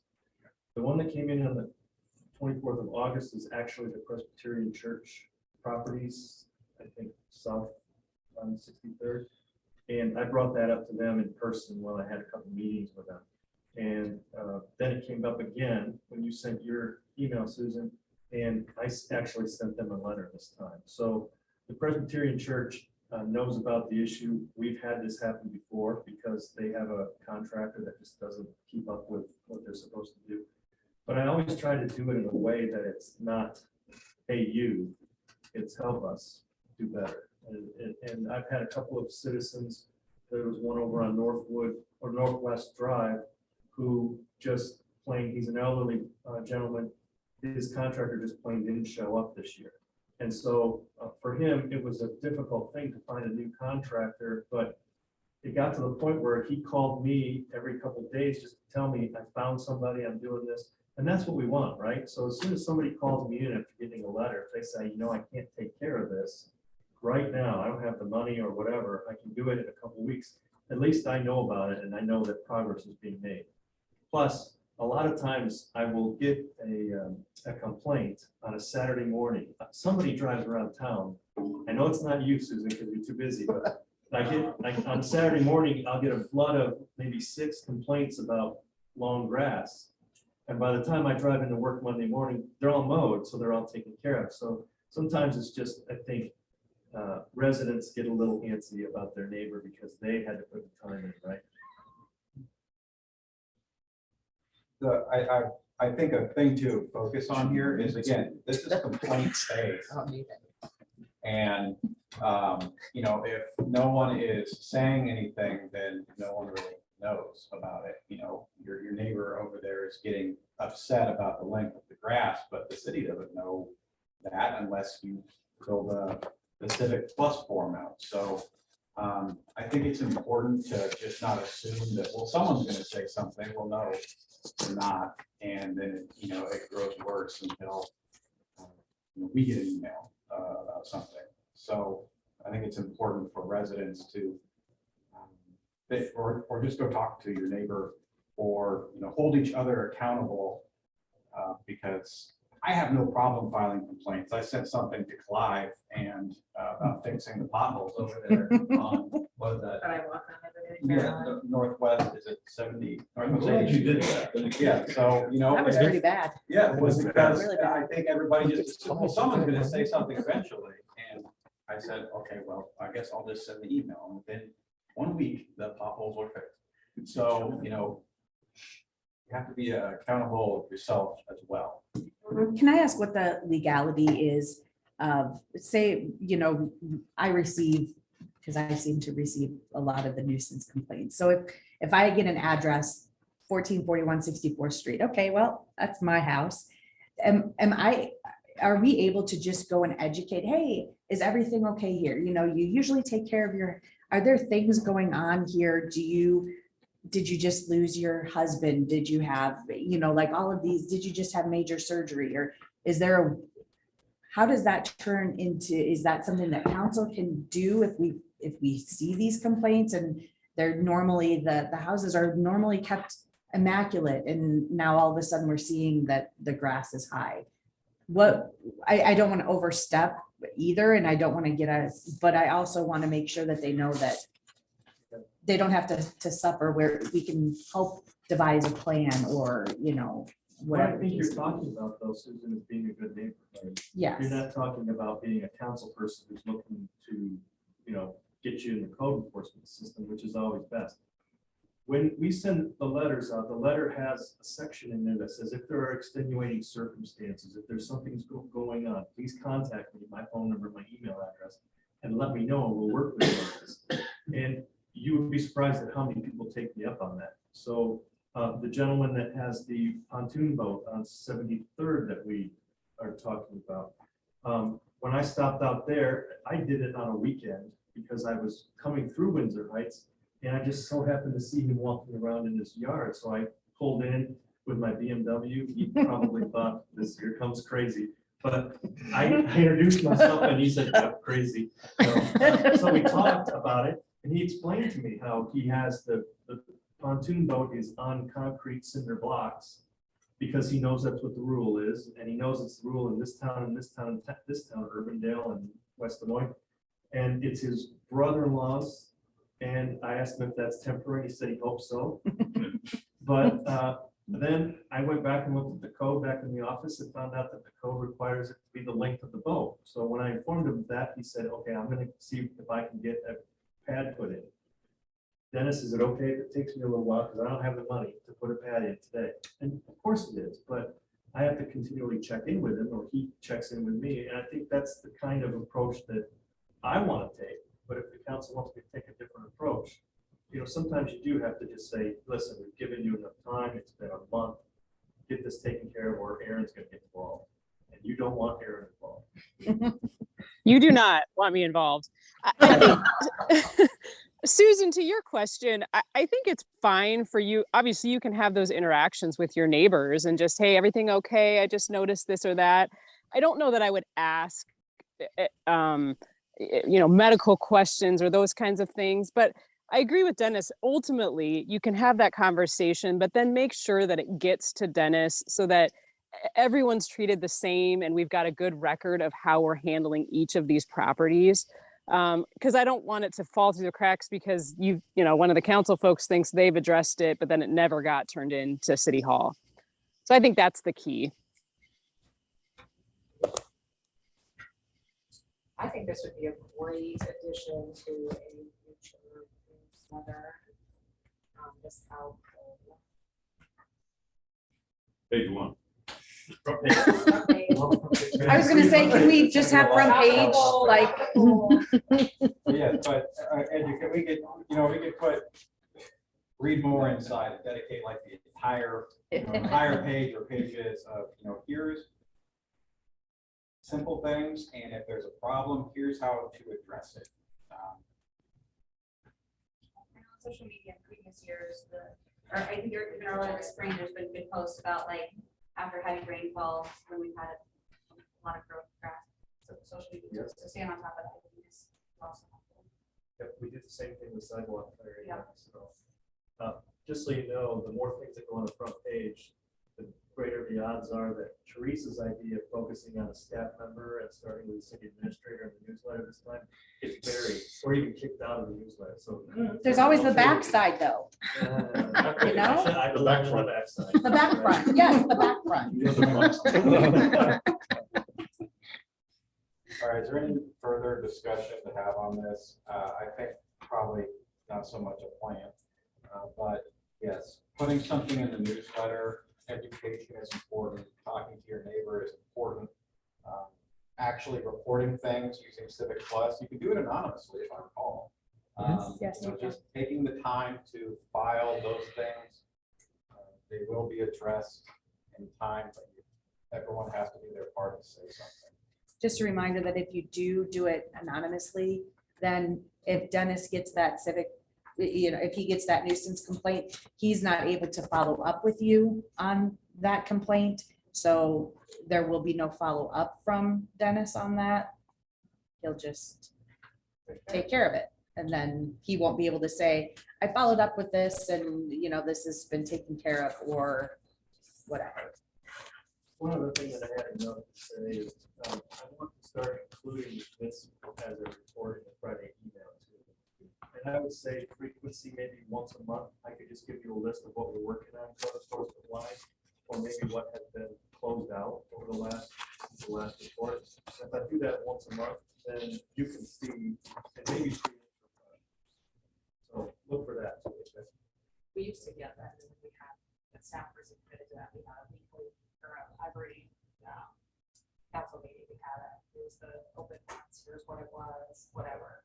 But I think super important communication to the residents that, well, you can't do it anonymously, because that is, you don't do it, but just that it needs, the right way it needs to be done, right?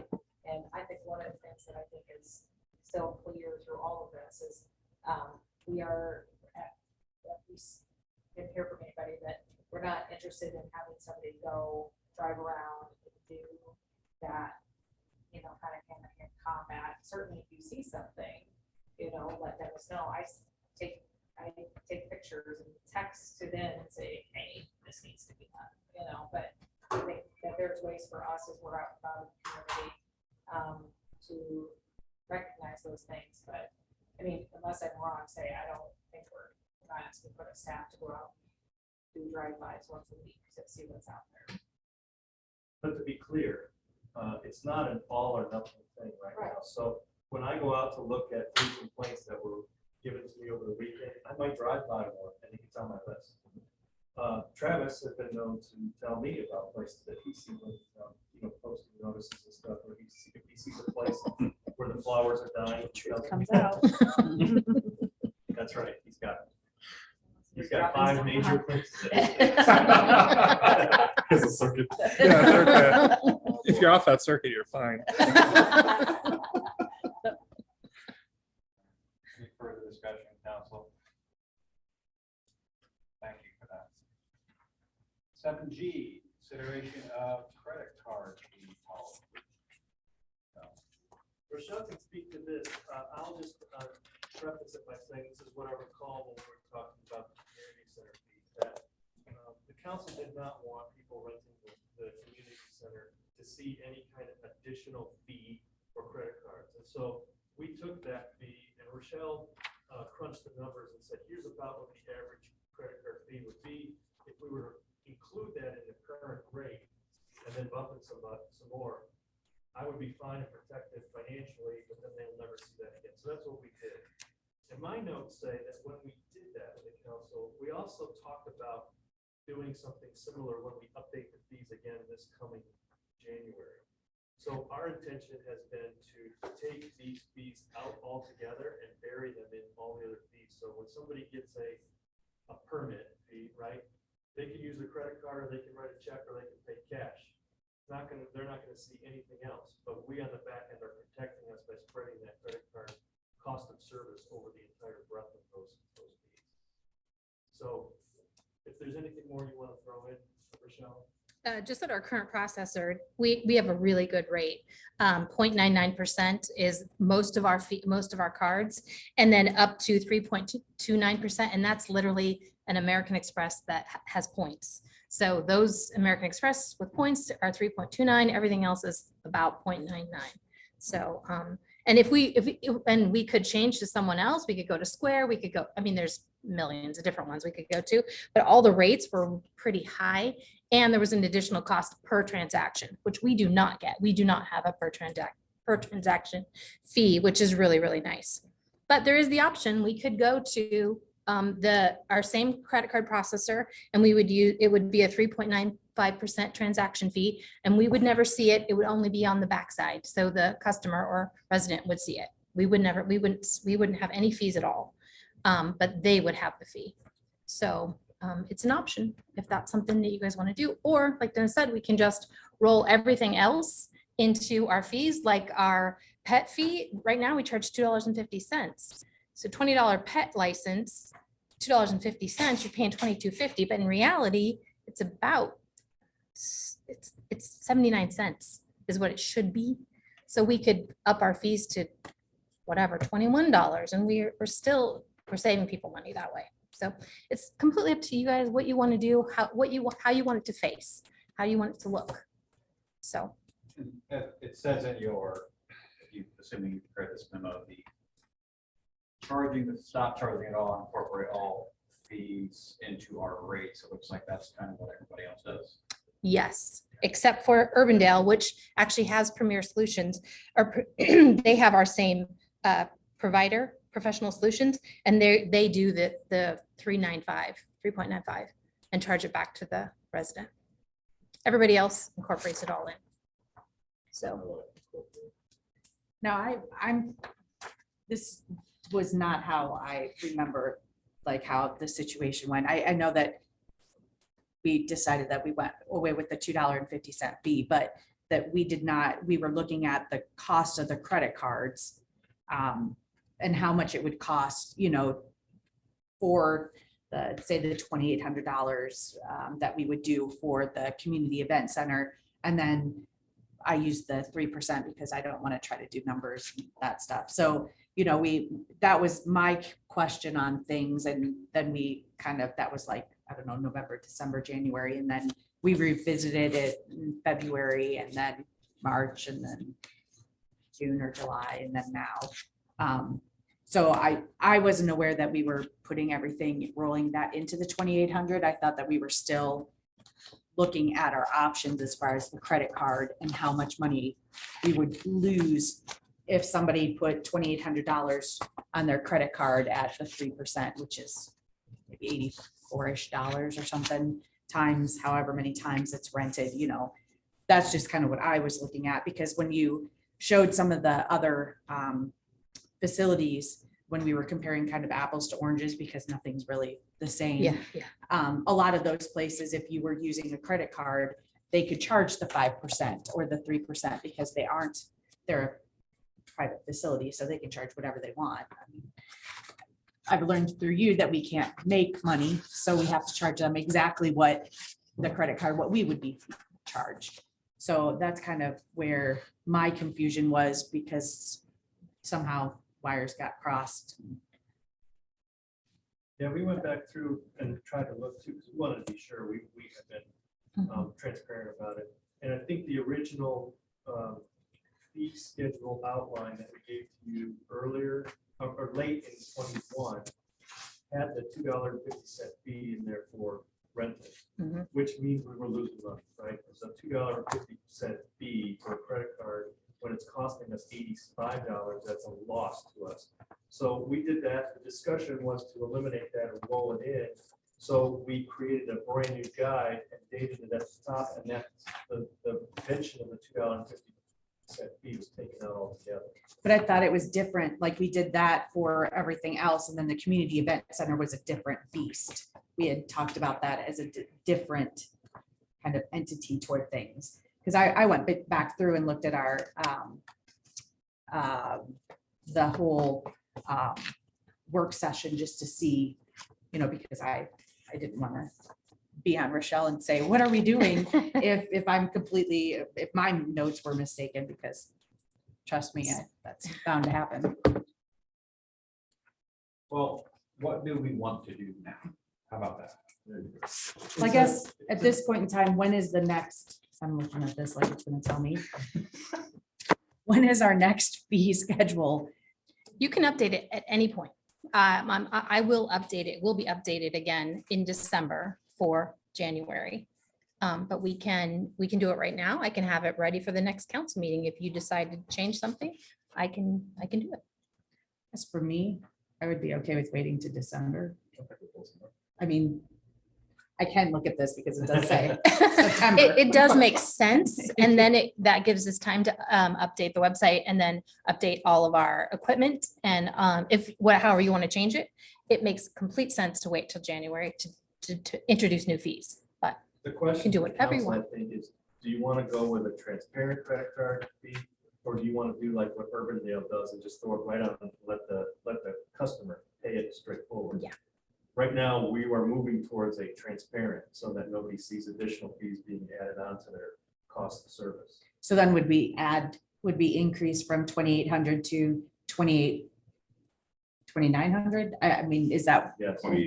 We'll always be looking at that because even with the increase last year, community center wise, we're still far below what the market's charging for a space like that. So we need to keep doing that. And we have, we're gonna have maintenance issues down the road where we're gonna have to, replace our HVAC system. It's gonna be wider and expensive to do, but we have to start preparing for that. And that means keeping our fees moving towards in the right direction so we can have that money socked away. This would be something that we would continue to sock away in the fee. And if the fee goes up to 3,000, then the credit card expense is going to be higher for us, that we're going to have to take that into account when we make Right. those fees. So yes. Yep. And we'll do that across the board with all our fees. Can you explain the backside? So let's say that I'm gonna use 3,000 because I don't want to do that. Sure. So $3,000 on the backside, if it's 3%, then I'm still having. to do that. Thank you. That's, I'll go with that. So then in Urbandale, then the people would pay $3,000 and $3,090 through their credit card company. And then we would see Urbandale would see the 3,000. Is that what you're saying? Or if you decide to incorporate it in, they see nothing. They pay with a credit card. It's all incorporated into the rate. The rate is what it is. There's a growing movement in the retail industry, as a person who owns a retail store, to move towards the customer pays, but it's generally, if you use a credit card versus not, it's going to promote it kind of as a cash savings, right? Incentive to use cash.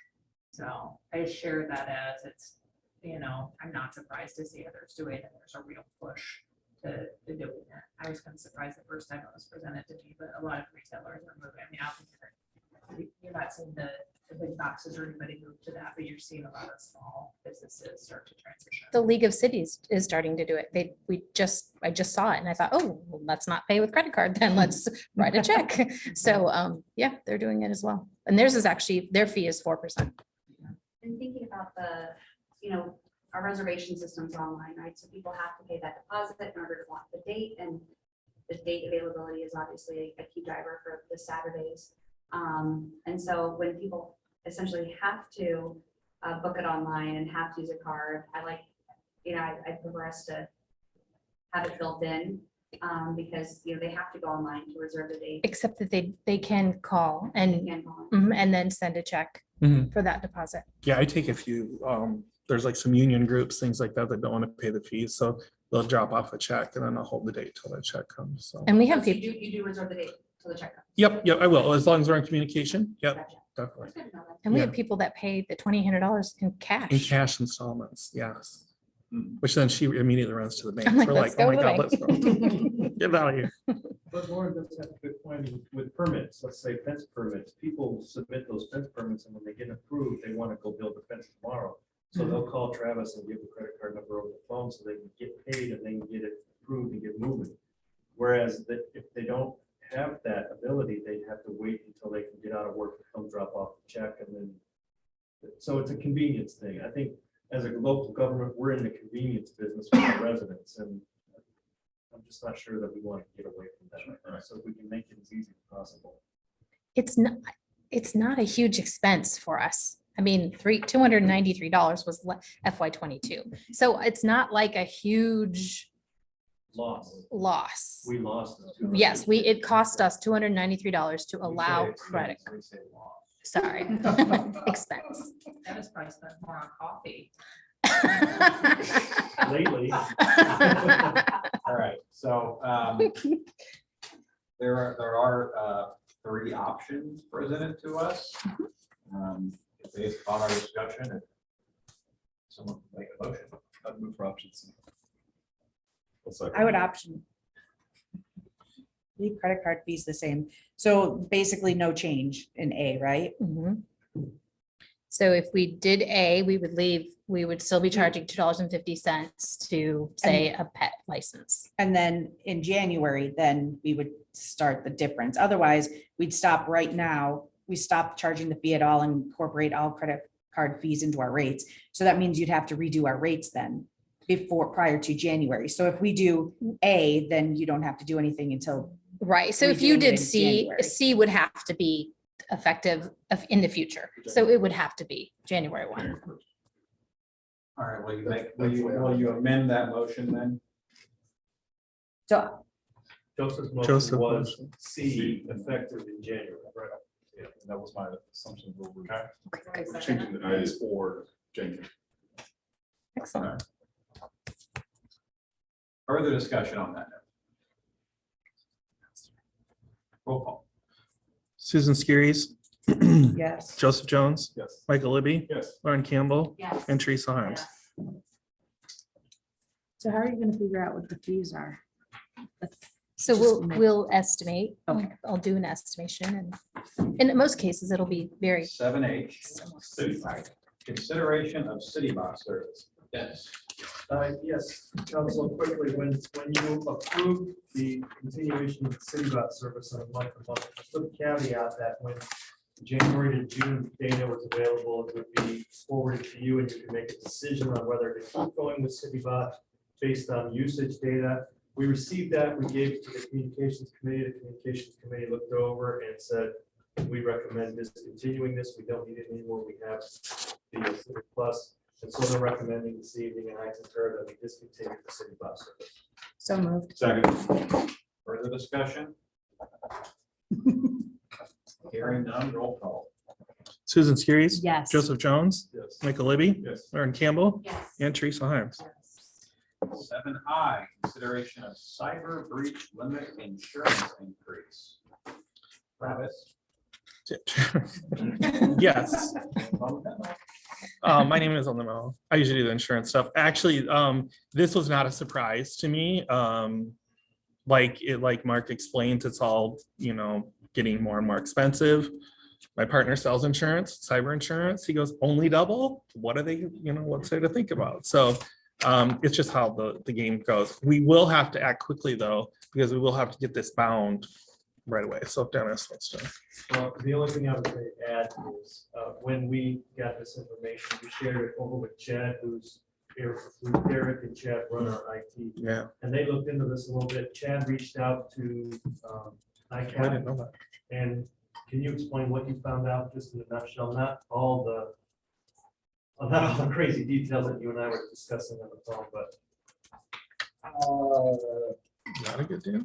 I can't give you a good description of it because I asked a bunch of questions. I just got answered back from Mark Curry. And I haven't been able to answer them. So I don't know whether this is a good move or not.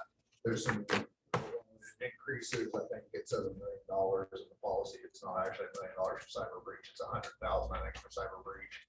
But ICAP already gives, I think it was 7 million. I wasn't ready for this discussion because I thought we put it off, but I think it's 7 million that ICAP already covers. So I don't have an opinion on this until I do some more research on it. Does that mean we should move? That doesn't. Yeah. I No, don't feel comfortable making a decision on that. This is based off what we did last year. I thought this is what covered us, so. This is an addition. This this is, no, we did this last year, but it was to cover this gap between what ICAP covered and we had AIG was our partner, and then they left the cyber market. Did they tell you what the deadline was for this? We got a secondary email from him. He said we needed to get it bound soon after the decision was made, but if we don't, then we will be out longer. Sure. Can we table it until then? You know, which was- Just invite Mark Curry here. Just invite Mark. That would be a great idea, because, strategy is trying to find answers to these things, and sometimes when you're talking to insurance people, the lingo can be a confusing mess, and while they are meaning well, it's hard to understand, but we definitely don't want to be paying for insurance that we're already covered for. Okay, I'm sorry. Who motioned this table? Then I seconded it. Susan Skiris. Yes. Joseph Jones. Yes. Michael Libby. Yes. Lauren Campbell. Yes. And Teresa Harms. 8A, report from me. And the. Has been about a month, so yes, it's gonna be lengthy. Ms. Harms. A couple of things real quick. So Mac, last Tuesday, we got an update on the airport. A couple of things, offer increasing of sorts, which is not great because they said $122 million just for phase one. But they're increasing it from the original 14 gate to 17 gate is what's needed based on the projected numbers coming through. They're back essentially to the 2019 traveling numbers. Again, leisure travelers are driving growth, and that's mainly coming against with the low cost carriers like the Frontiers and Allegiance and that sort of thing. They've increased the traffic. People are now coming from, they've increased the distance from which people travel to come to our airport. So about 2.5 hours is where. So if you think about that, it's Cedar Rapids, Omaha, up north too, and what have you. So significantly, but they're planning to still start at FY23. That was probably the biggest thing. We also got an update from the MPO on prohibited bicycles and personal transportation devices. So that would be, electric scooters and those sorts of things that are out there. They're really in the beginning stages of this, and so it hasn't been approved by the policy committee of the MPO. So expect for more to come on that later. So we'll have some updates, and then I'm hoping that MAC will put together a subcommittee, and then we can come forward with one ordinance that everybody can work on. We've done that in the past, and that way it's consistent as you go from community to community on the trail. So I think those were. I'm sure there were other things, but that's my big report. Thank you. Special events obviously has been a focus for me. I will from one of my notes here, but thank you to our sponsors, including the Foundation, Chamber of Commerce, Colby Interest Free Max Concepts, Carrie Stone, our presenting sponsor for the Fall Festival, Polk County, who we got a grant that is covering the majority of our costs. Thank you to Dennis and staff for getting that submitted. That was a future leap for both Susan and I. Thank you, Joseph, Susan. Together, we installed 6 banners and 70 yard signs around our community. So if you don't know about the Fall Festival, please open your eyes while you were driving around. Over the past 6 weeks, council's distributed nearly 2,000 flyers at movies in the park, Hy-Vee, and even door to door. Fall Festival is this weekend, September 23rd to 24th. Forecast looks great. Let's hope it stays that way. Parade vendor booth opening still. Reach out with any questions. Bravo meets again on Wednesday, so I'll have updates in our next meeting. And last but not least, happy birthday to my son Andrew. Today is his 4th birthday. He is waiting up to blow out the candles at his 3rd cake, I think. But he was luckily understanding of me being here. Congratulations.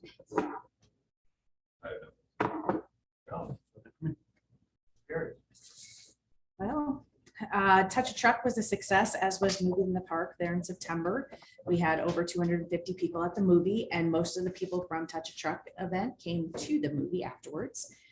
Lauren and I started to ask how the attendees heard about the events, and many saw the signs around town, heard about it on Facebook, so the school newsletters and emails, and also in church bulletins. So it's nice to know how people are receiving the information. Thank you to all who have volunteered and sponsored all of these fun events. We have 2 more movies. It's Hocus Pocus will be shown on October 7th, and then Elf will be shown on December 2nd. As Lauren said, Fall Festival is right around the corner, and hopefully on Sunday we can sleep and not worry about everything going. And we're gonna try to do a rain dance so it doesn't come, and it doesn't rain on our parade like it did Beaverdale's Fest. Thank you to Lauren for all of her hard work in coordinating this event, social media, all the flyers, everything. Appreciate all the hard work that you've given, and also to Andrew and James for giving up their mother and wife for like the last month or 2. I think she's lost her sanity here a few times, but we've picked it right back up. So also thank you to Adam, who's done all of our social media posts. He's been a rock star with getting everything out there and out for posting, and then double checking and triple checking all of our stuff that we've sent him to make sure that everything is understood and he knows what's going on, and everybody else does. So another round of thank yous go to Chief McCluskey for helping us with miscellaneous items, as well as coordinating fire department and police department staffing for the event. Dennis and Public Works for your involvement in making this event a success. And then a huge thank you to all who volunteered their time to hand out flyers door to door and at Hy-Vee. Then also, thank you to Hy-Vee for graciously allowing us to put signs on their property. And thank you to the sponsors who have donated to make this first Fall Festival a success. I have a Metro Waste meeting on Wednesday, because why not? Just throw some more stuff in the mix of things. And then next week, I'll be joining other council members at the League of Cities in Waterloo. So it's the end of it. And I will be happy when October 7th is done. And we'll move on to the next event, Veterans Day. That's it. Dennis? Just one thing this evening, we've had a spike in code enforcement complaints on event banners, so we'll be pulling those all out.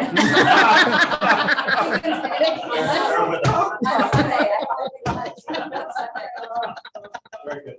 Entertain a motion to adjourn. So moved. Second. Roll call. Susan Skiris, Yes. Joseph Jones, Michael Libby, Ryan Campbell, Teresa Harms. Are we offline yet?